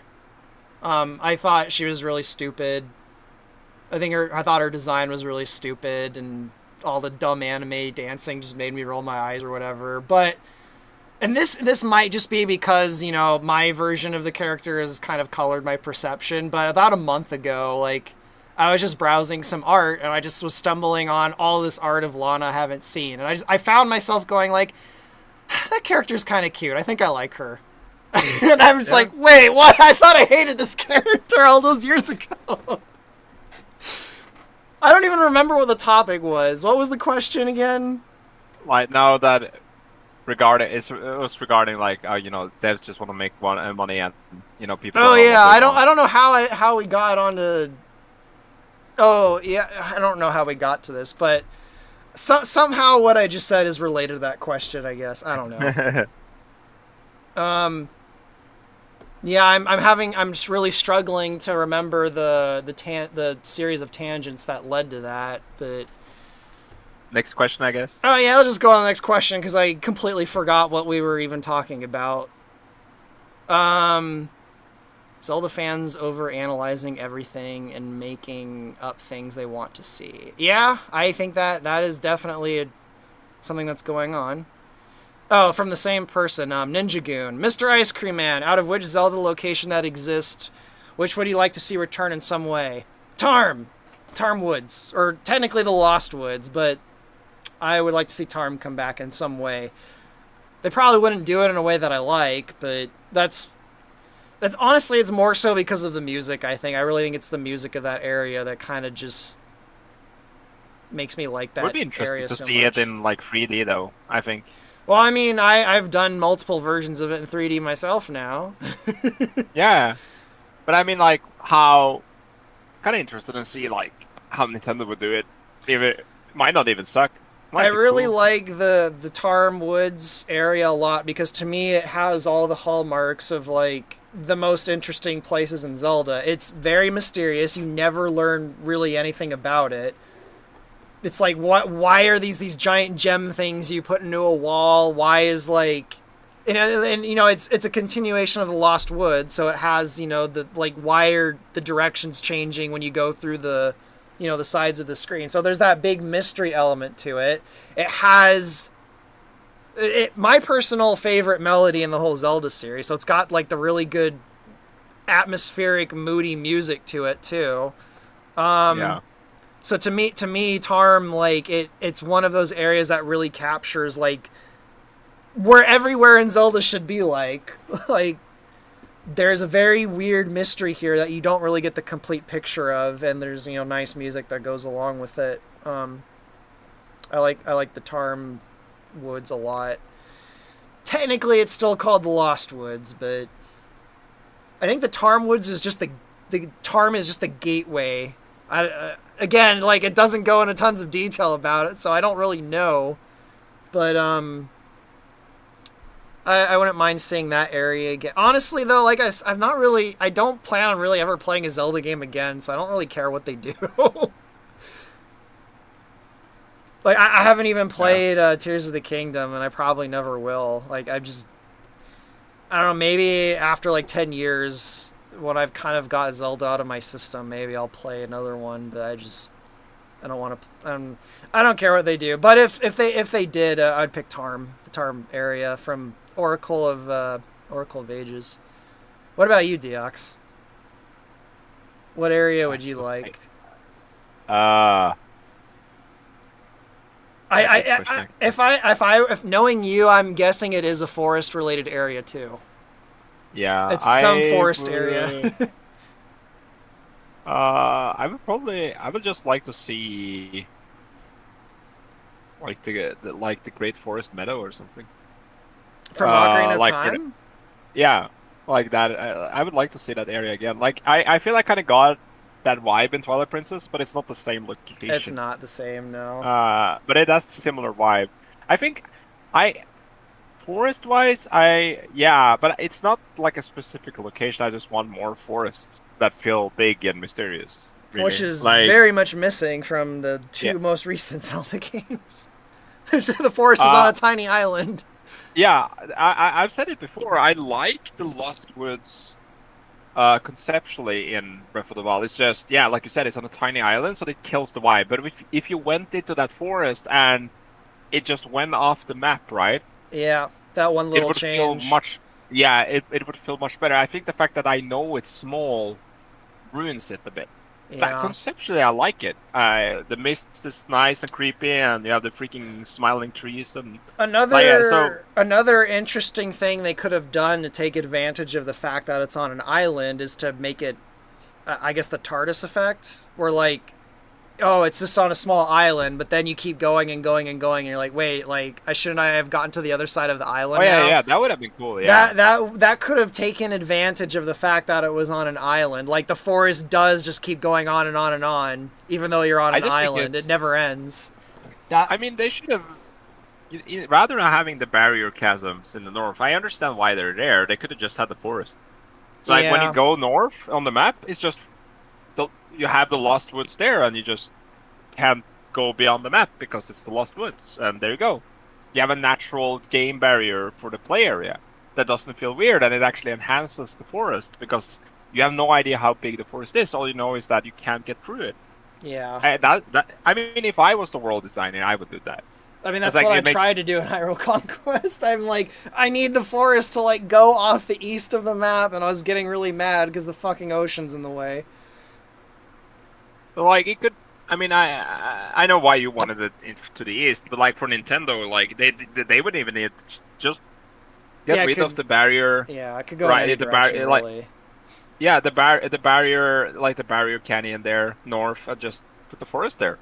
It would make much more sense. Yeah. And I mean, the barrier is actually the canyon. I understand why they're there, but I think they actually, I think actually they hurt the world. Yep. Because you're all over in Hebra, right? At Snow Peak. Yep.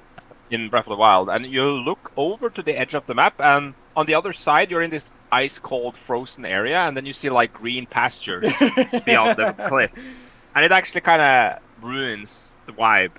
And you can't even think, oh, it's because it's snowy here because higher elevation. No, the green place is higher Yep. than the place you're on, so it looks kind of weird.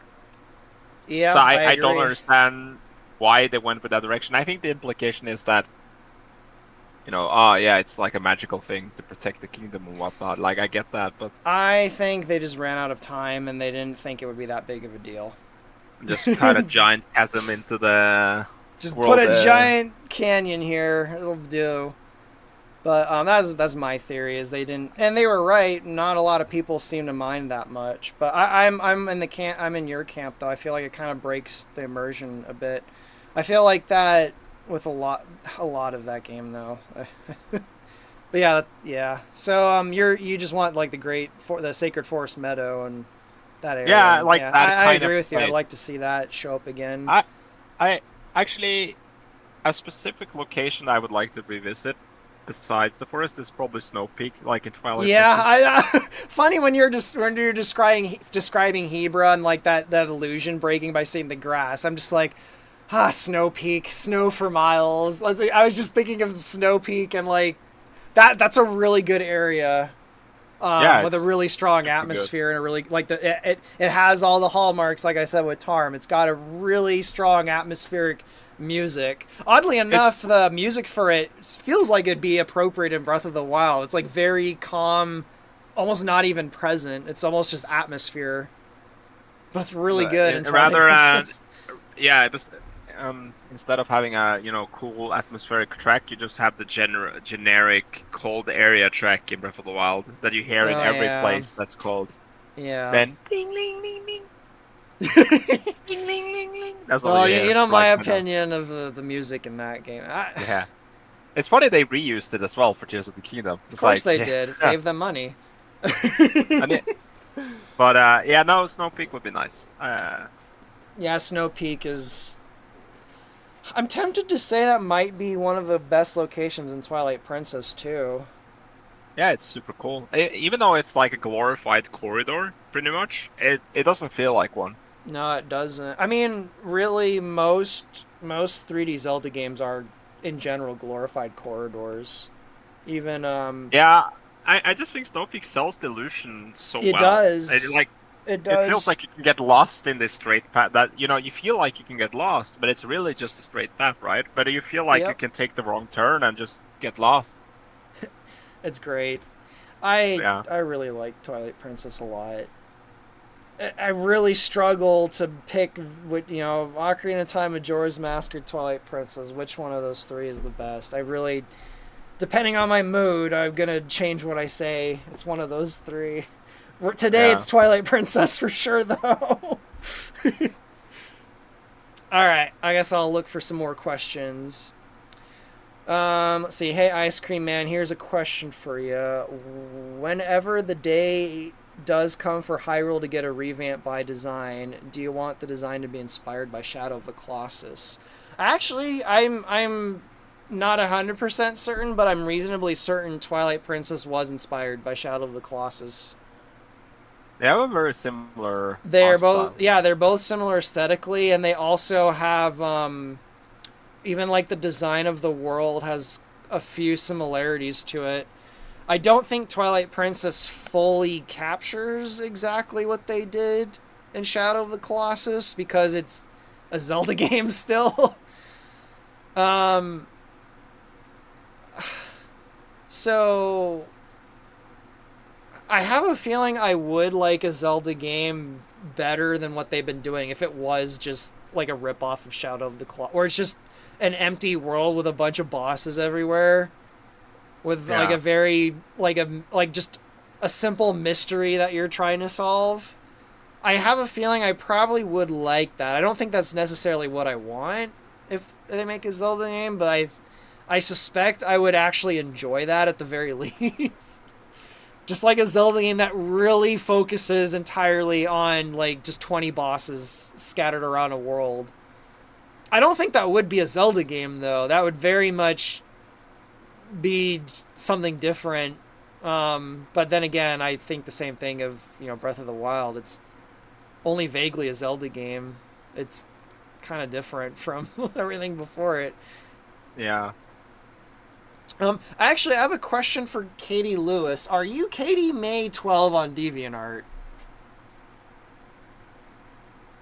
Or am I mixing you up with someone else? Or mixing you up with a different Katie? But I guess I'll come back to that answer after I... Oh, Katie Lewis actually has a question. Have you heard of Sly Cooper? Yes, I have heard of Sly Cooper. I've never played Sly Cooper, though. So I can't really say much about it. It looks fine, but despite the fact that I really, really, really like Star Fox, I don't really like any other Anthro things.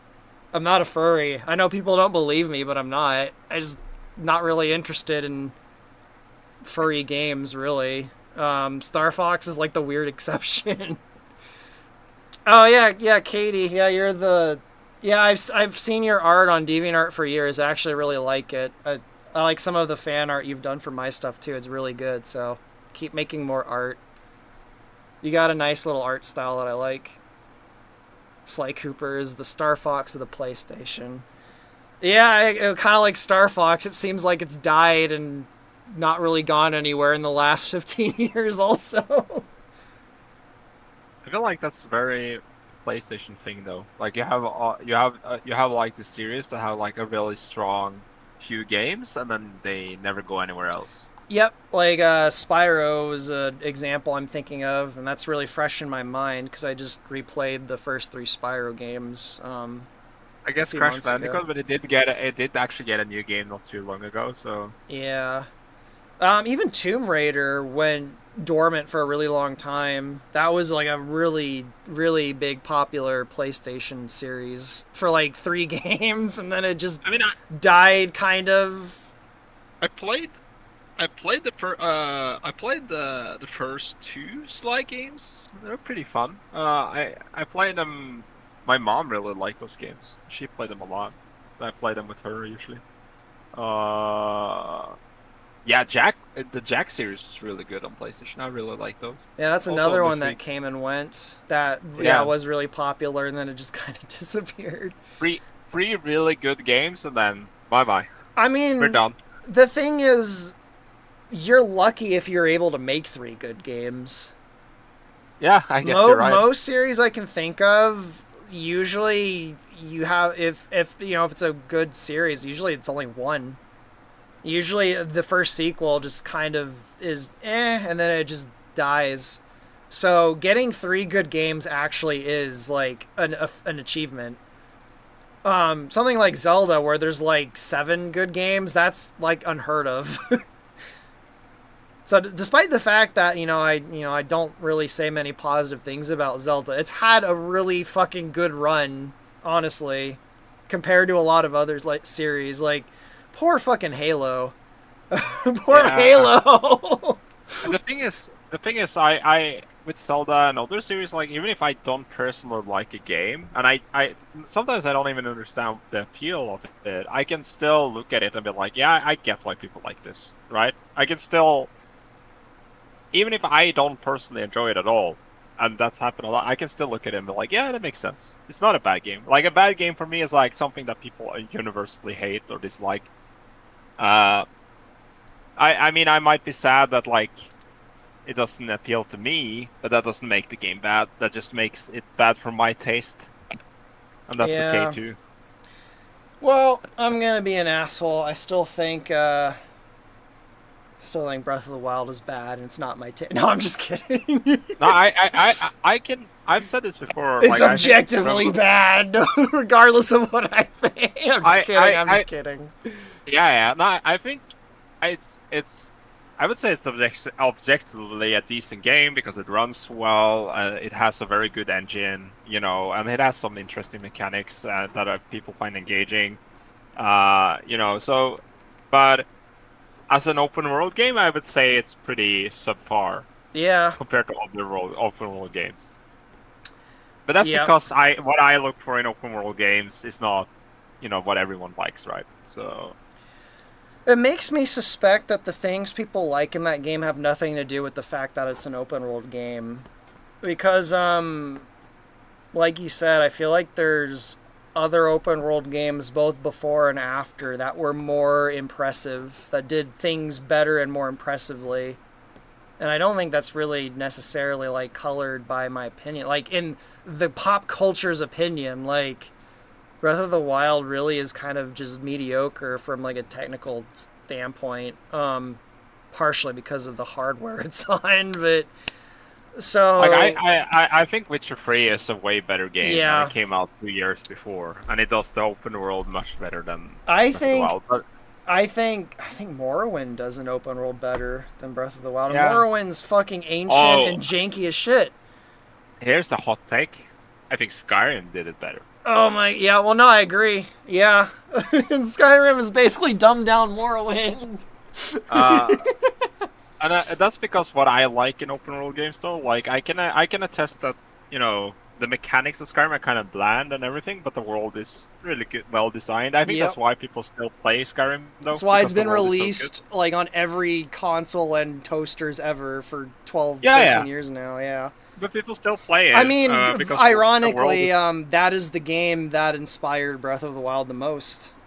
yeah. That's the game It's they just that- they sought to try and emulate and rip off and put their own spin on, and I don't think they succeeded. And The thing is, like, yeah. in the difference in Skyrim, if I find a copy pasted cave, it will have its own like sub story with like diaries explaining what happened to the residents of the cave, and sometimes there's no conclusion, and you have to make up your own idea based on the environment, what it really happened Yep. to that person. And that game's While in Breath of almost the Wild, that game's almost a decade older than Breath of the Wild too. Isn't it like 7 or 8 years older? yeah, it's like it's Jeez. 6 years. Well, 6 years. Well, it's 2011, right? Oh yeah, it was 2011. 2011, and Breath of the Wild was 2017. Yeah, 6 years. Yeah. Jeez, wow, where does the time go? Breath of the Wild is already like 8 years old, or 6 or 8. Isn't it 8 years old now? 6, Yeah. 7, 8. Jeez, fuck, man.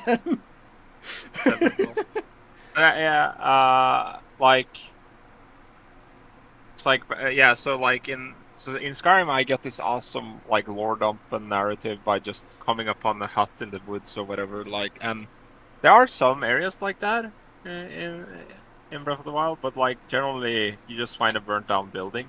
And you And it just doesn't- have to make assumptions about it, I guess. Yeah, and that's okay. But I really like when I find this random stuff that a developer actually curated and made with some care. Yeah, And, I agree. But I know a lot of people don't care about that. Yeah, Uh, no, I think, yeah, the idea that people don't care about that, I think that goes back to the question about, people not knowing what they want or whatever. They want something, and then there's all these ramifications for if they get it.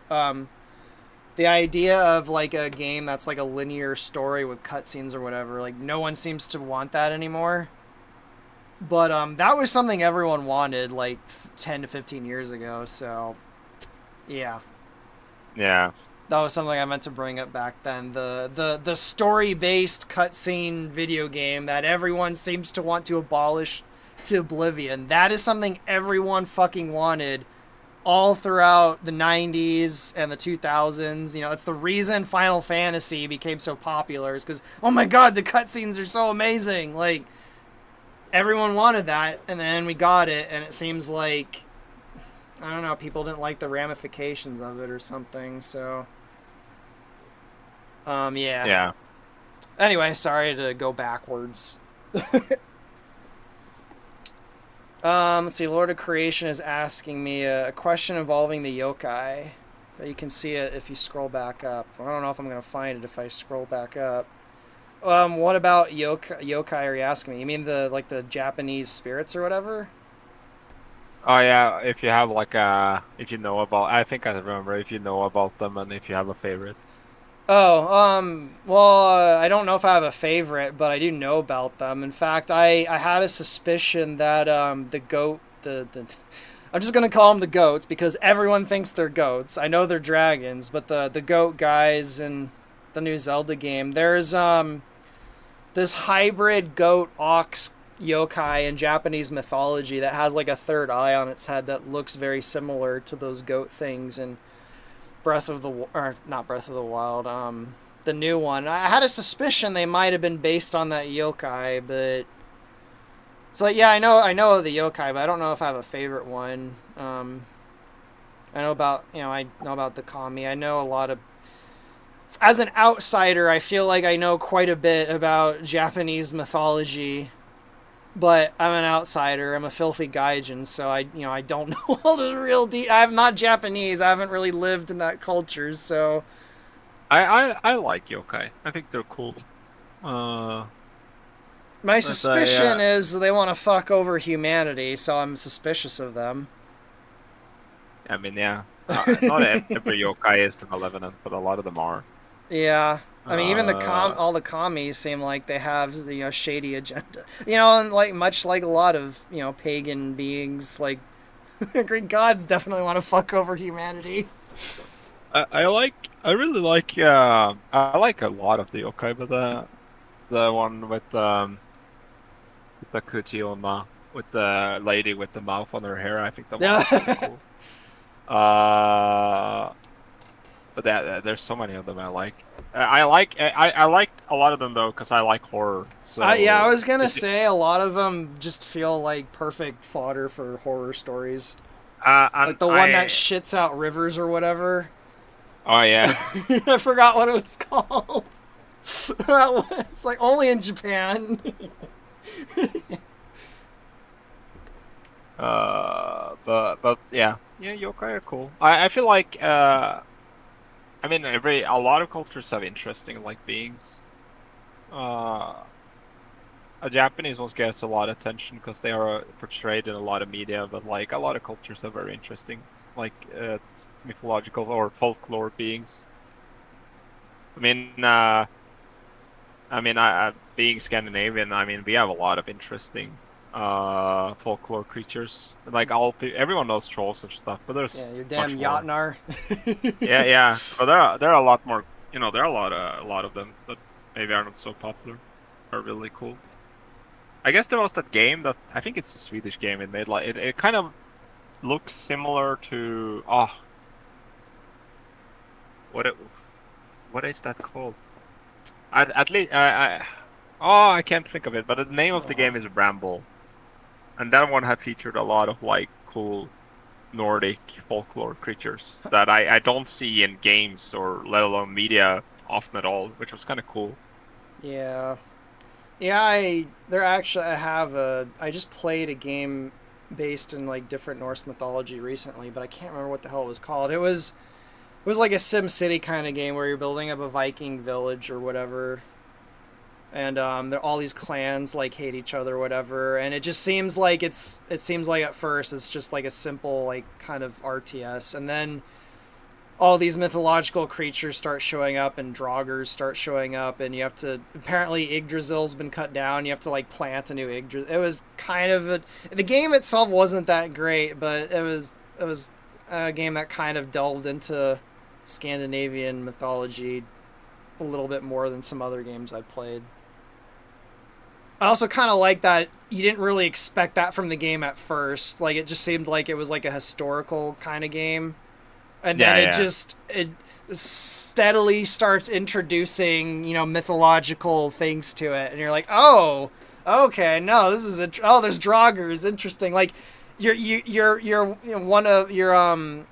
part of this. You're playing as one of these clans. I think it's a clan based around a deer, and you're going to a village that's been like traumatized, and they're like, no, the Pale Clan, it came through here, and they killed all the men, and there's something wrong with their eyes, and you're like, okay, so it's probably all these like people like that are just really pale or whatever. Like you find them and they're like, oh god, they're like undead emaciated zombies. They're like fucking draugrs. So that was kind of interesting. I don't remember what the question was, but that's my answer. No, it's the yokai.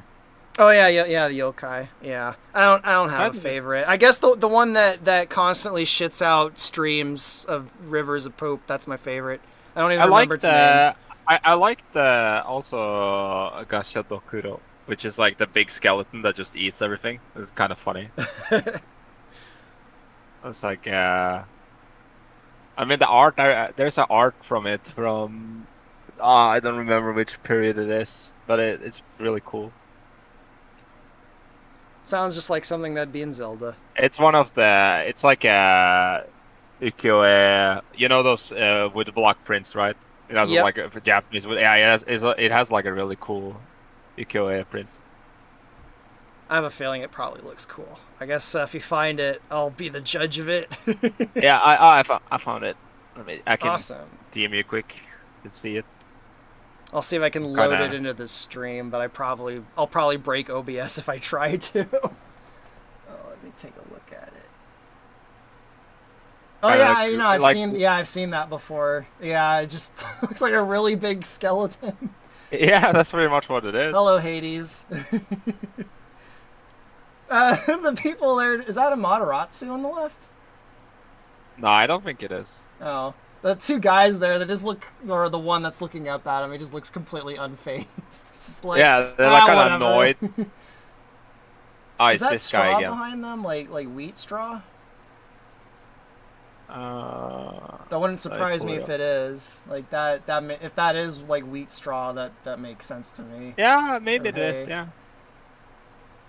Yeah, I don't see the sun behind her, so it's probably not a Mataratsu. I don't know. I thought that might have been a Mataratsu for a second there. It's Usually, if probably it's a the Miko. yeah. I'm gonna No, but guess she's a Miko. I think yokai are cool because unlike a lot of other folk creatures, we actually have we have a lot of information on them. So Yeah, because that make Japan is kind of the only like real pagan culture that really kind of has. Well, I guess India kind of has preserved a lot of their old ancient pagan culture. they just don't too, have as but much like pop cultural outreach, right? So yeah, China too. China also has a lot. It's just yeah, again, not Yeah, enough. China definitely feels like it's bled into like like how do I phrase it? Um, China is kind of weird because you do still have a lot of people there that have a lot of very old practices and traditions that would probably make a modern person's head like explode, but they also are highly modernized at the same time. China's very strange in that regard. Yeah. It's like you have like all this high technology there, but you still have people who really want to eat rhino's horns to, stay to, to get some prowess. But Japan, I feel like Japan is very much preserved like the knowledge of like their really old like kind of pagan system better than almost anywhere in the world that I'm aware of anyway. I think India has too, but it's like you said, I don't think India really has the same reach that Japan has. No, doesn't. Um, Whereas in like in Europe, most people have kind of abandoned the mythological world, which is really sad. Stomped in Um, the ground. I have a feeling it's gonna come back within my lifetime, even. But the fact I that mean, like it was I mean, kind of even pushed away is really alien and weird. I mean, interestingly enough, the U.S. has like a lot of folklore, despite being rather new, especially in like Yep. Appalachia and stuff. Yep. Yeah. But it does. It really does. The go-to example, Bigfoot Yeah, and then you have all the in the kind of deserts too. Native American stuff that like lives on in like the larger host culture. Yep. There's a lot Like of really cool Navajo mythology that I've looked into a lot. There's actually a guy on YouTube. Oh, what the heck is his name? He's a Dene guy who just goes into tons of detail about the Navajo mythology and just if you think Game of Thrones is like the craziest thing ever, like just oh my god, like even like Native Americans, their myths just all this crazy shit happens that's just so violent. The origin of monsters in Navajo mythology is just so gross. I love it. Yeah, so I also find it, yeah, like Appalachia, especially in particular, has a lot of cool folklore. I actually was reading about it not too long ago. It was kind of interesting. What an isolated, it's just a good example what an isolated like area can do to a population in a short span of time. Yep. I mean, you see that a lot in the American Southwest, like just all the legends from the 1800s, before the desert was kind of, civilized, so to speak. That really was like, even in the 1900s, like Americans were just utterly fascinated with the Old West, and I think it's because it had a mythological structure. Even Yeah. though like it wasn't quite to the like. There's not a lot of equivalents to things like yokai, or it's a little more it's a little more like more the legendary mythological aspect of it has more to do with the human kind of heroes and Yeah, yeah. villains. There are monsters and stuff in Wild West stories, but they're more pushed into the obscure in the background. So it's not quite to the same degree as like Greek mythology, where if you go to the wrong place, you're gonna get lost and find a minotaur. Not really to that degree, but I think minotaurs will come back one day. Probably. Anyway, I guess you still want to go for a bit if there's more questions, or are you passing out? I think it's probably. I mean, probably a good place to end it. And then I guess next stream we could do another stream for the Hyrule Conquest if you'd like. Yeah, if I can bring myself to talk about it. Yeah, there's that. Yeah, I mean, someone did ask if we're planning to do more streams, so Yeah, I like doing streams with you, but knowing how things go, our next stream will probably not be until 2025. So yeah, maybe. the last one you and I did was almost 2 years ago. So yeah, I when it comes to Zelda and Hyrule Conquest especially, or just making Zelda stuff, I've been so lost lately. I don't even know what to think of it. I really kind of just want to Maybe get away from Zelda. probably better not to think too much about it. Yeah, I'm really just focusing on Star Fox right now. In fact, hopefully on the 7th of September, I'll have the next version released to the public. I'm just waiting for one of my voice actors. He's doing the corny 90s action movie trailer voice for the trailer that I made. Ah, We're not sure if we're gonna end up using it, but I want to see what it sounds like with that. It's like a very corny, like in a world of blah blah blah. Like the in a really world, yes, like the goofy '90s action movie narrator, in a trailer in narrator. a in a galaxy where animals are star troopers Yeah. One and not. fox in a galaxy ruled by an evil ape. One fox stands in his way. Yeah, exactly that kind of. I'm just waiting for him to send his recordings to me. So hopefully he gets those into me like tomorrow. Otherwise, it's probably not going to be out by the 7th, but sometime really soon. It's going to have the first 5 levels fully voiced. It'll have all the Lilat Wars levels in it too, although they don't have all their voiceovers yet. It'll have some of the Soria levels in it. And yeah, I've really been focusing on Star Fox because I've had a much better experience working on it than Hyrule Conquest. I really have. Like, I don't know what to say. Yeah. Matthew Gafford, I think he had words of wisdom when I briefly mentioned Zelda to him, and just kind of the opposite perception my thing has gotten compared to Star Fox, and he had words of wisdom. Just fuck them all. But Yeah. like, when you've worked on something for like a year and you get a lot of positive feedback, it seems like everyone really wants you to make this game. You're working with Estelle Ellis, like people who've worked on the Star Fox games like are noticing you, and like just all of this positive stuff happens for a year, and then you turn to your other projects which you've worked on for 12 years, and it's like most fans don't like it. Like, people are constantly complaining about it. Like, people say you ruined your childhood, and it's just like, can you blame me? Can you really blame me? One just sounds more appealing than the other. Yeah, no, I agree. I would have chosen the same probably.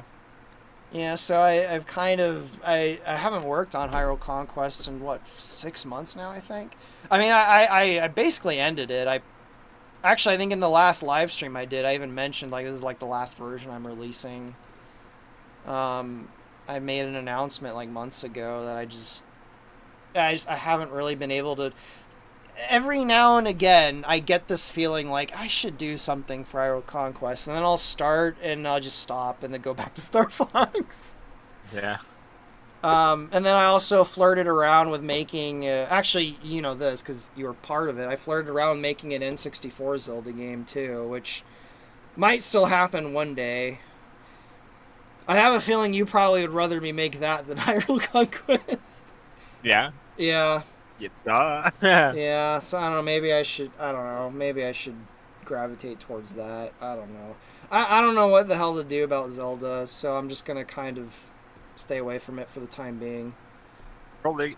I mean, I always said that a break is nice anyways. Yeah, it's been almost 6 months now. I mean, that's the last time I worked on it, but when I finally decided I wasn't gonna really work on it, it was more like 3 months ago, but it's been nice. I haven't really had to worry about it that much. I know I'm probably making some of the audience sad, so I apologize. I mean, what can you do? Blame the market, right? Blame the market. The market doesn't seem to be there. Even before this, like the Patreon really kind of just was plummeting. And I don't blame people. Like, the novelty probably just, it's been 10 years. The novelty probably just wore off. And, there are fans of my Zelda stuff. Case in point, I mentioned it earlier. There's been a bizarre number of people making, comments on my videos. Like, hey, I've only ever played TOTK, and I really like your Zelda game. I'm going to look into it. I thought that, that's I kind of think weird. It's also an overlap thing, right? Like, Event Horizon actually gameplay-wise appeals. Yeah, to, yeah. So there's that, and also I don't think it doesn't seem to be any, if any, overlap between RTS fans and Zelda fans, almost at all. Yeah, that's definitely the main thing I want to blame it on. But a lot of the things that people have cited as reasons they don't want to try it has nothing to do with the fact that it's an RTS. It's the way I've depicted Hyrule and the characters, like. Yeah, I that's said. Again, it might just because people lost interest, but like in Total War was huge. Yeah. To be honest. Well, even Hyrule Conquest never got quite as big as the Total War version, but it was for in the golden years as we talked about it. In 2017, 18, and 19, there was. I think 2019 was the peak. That's when I had the largest following, the largest number of downloads, and the Patreon was at its highest point too. It was in 2019. I do think though, like I mentioned to you when we talked about it, because you were working on a story, and I think a lot of people don't play the game, but they like to follow the story. Yeah, that is when 2019 is when I stopped doing that. And I was focusing entirely on the gameplay. It's just the irony of hearing that. Like, that's a good thing to me, because it's like, all right, well, that's the thing that really matters to me. So if that's the thing people are really interested in, that kind of supports my whole thesis, like, or my whole, I guess, worldview in a way. Like, that's what people really probably do like about Zelda anyway. That I think has been missing. But at the same time, like, I really wanted to focus on getting all the factions and everything done first. Yeah, and I get why it did that, but it does seem like it did kill the engagement Yeah, you're pretty probably for the right. project. Yeah, the cinematics I was making, I think kept bringing people in. You're definitely probably right. Although now that I've worked with voice actors on Star Fox, I don't think I could ever make a Zelda game without voiceovers. I don't think I could do it. You have no idea how much it actually helps animating and timing scenes when you have voices that you can animate to. Yeah, yeah. It because one thing about and the actual Zelda games that don't have voices suffer from this to a degree too, but even my own Zelda stuff, one thing that I never liked but saw as a thing that I could never really overcome was just the dialogue and the cinematics. It's so slow because I have to leave enough time for people to read what they're saying. And it's just unnatural. Like that's not how dialogue goes. Like someone doesn't say something and then like it pause for 3 seconds so that people can read and then the next person goes. And then it really hit me when I started, animating the Star Fox stuff, and I have Estelle's voice and Kyle's voice as Fox, and I'm able to like time the animations and the conversations, and it's just like it actually literally makes it easier to animate and just make interesting looking things happen while they're talking. Because in Hyrule Conquest, like I have to have them doing interesting things while they're talking too, or it's just two mannequins just standing there doing nothing.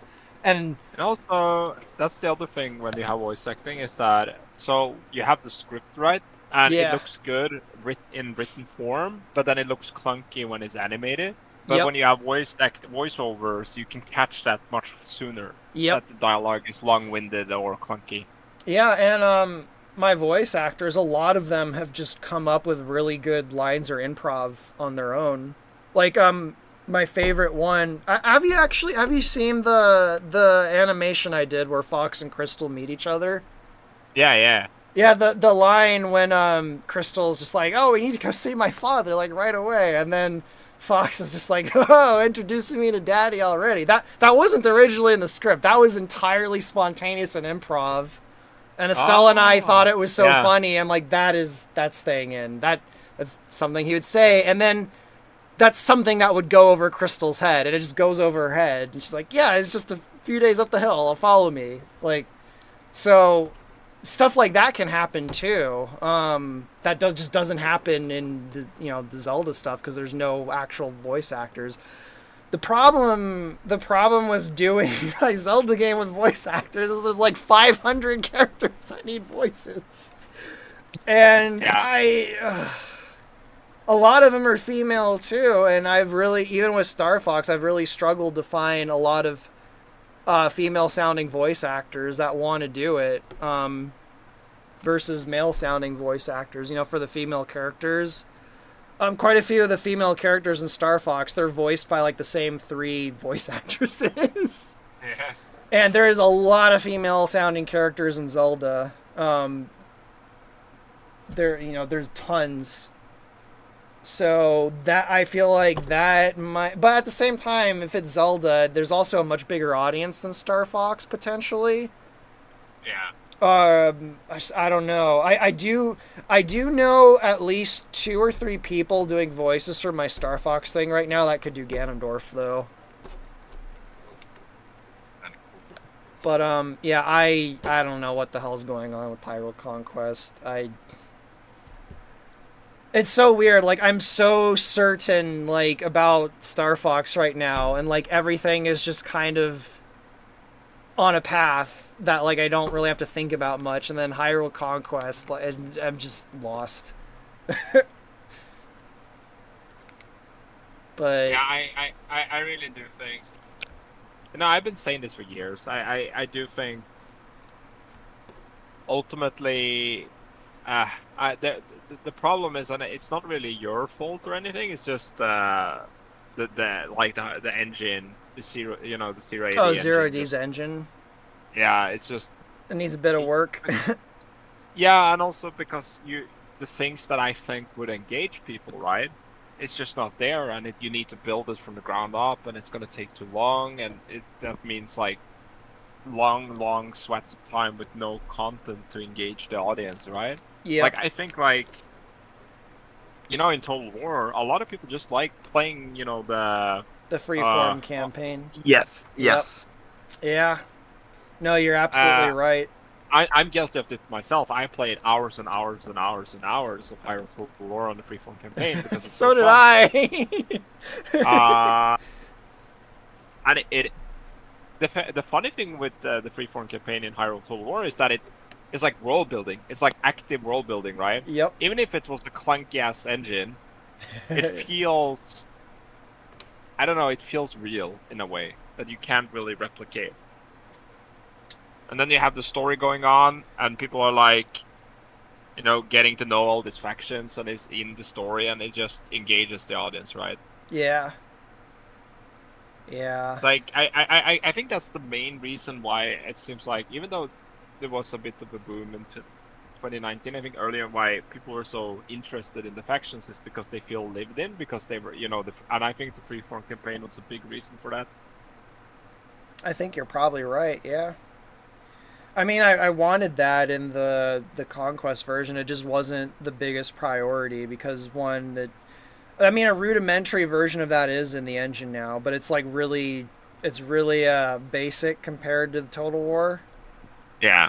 So it is something that they are planning to put in the engine, but they I really really like Zero AD's engine. I have a lot of positive things to say about it, but there's a few strange decisions that they've made. Like, I don't know if you're aware, but they were considering putting like a hard-coded limit on the number of joints that a skeleton can have. Oh, I didn't know that. I think they were hard capping it at 64, and more than half of the the units and the creatures and characters in the game have more than 64 joints. So if they did implement that, Hyrule Conquest is immediately dead. It's just broken or I would have to redo literally hundreds of animations and re-rig all of it. And I let them know, I'm like, if you do this, my thing is dead. You cannot do this. I let Stan know, like, you cannot put this limit on the joints. I'm not going to redo all of those animations. So the day you guys do that is the day this is dead, whether I want it or not. And they haven't done it yet. However, the game, the thing that tipped me off to it is the game currently gives you a warning when it detects a skeleton that has more than 64 joints, and it shows it on the screen. But why would they limit it, though? I think it has something to do with graphics cards. Yeah, another thing that they did implement in the engine is any texture and UI elements is limited to being a power of 2. That broke the entire UI, and I'm like, how? What? Like, and the reason they did that is because there's an extremely small percentage of graphics cards that cannot render things that are not a power of 2. And I'm like, every computer since like 1992 can render pixels that are not like a power of 2. You have no idea how fucking pissed I got it that I like in the recent release. If you look at all the icons, they're all power of 2 now. I had to completely redesign like the UI and like a lot of the selection icons and stuff because, well, it has to be a power of 2. The loading screens had to be a power of 2. Like, the most common screen resolution, I'm pretty sure, is not a power of 2. Yeah. I couldn't believe that. I'm like, this is breaking so much stuff because there's like 5 people in Russia that might not have a graphics card that can handle a texture that's not a power of 2. What the fuck? That's odd.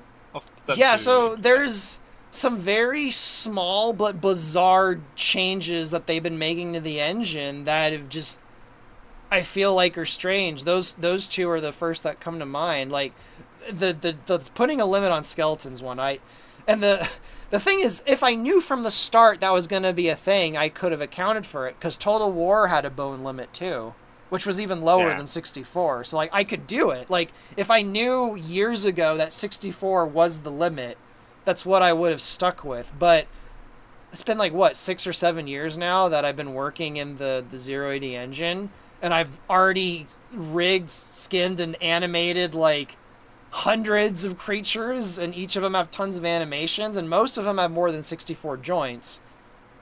Like all the Titans have like the giant, you know, the Goma, the Imanus has, I think, like 200 joints or whatever, because it's got all the legs and everything. Yeah. So I told Stan, I'm like, if you guys enforce this, like, it's dead. I'm like, I either am just quitting, or I'll be stuck on the last version of the engine that doesn't account, you know, that lets me have more than 64 joints per skeleton. So as much as I love the engine, I really do love the engine, and I'd recommend it to anyone who wants to make an RTS game. They have made some decisions in it that make me worried. Yeah, that's kind of jank. Yeah. I Yeah. think the engine is like itself fine. I just think it's the things that people would be interested in simply would take too much effort or to make, if that makes sense, and you'd be stuck around waiting for them to implement it officially.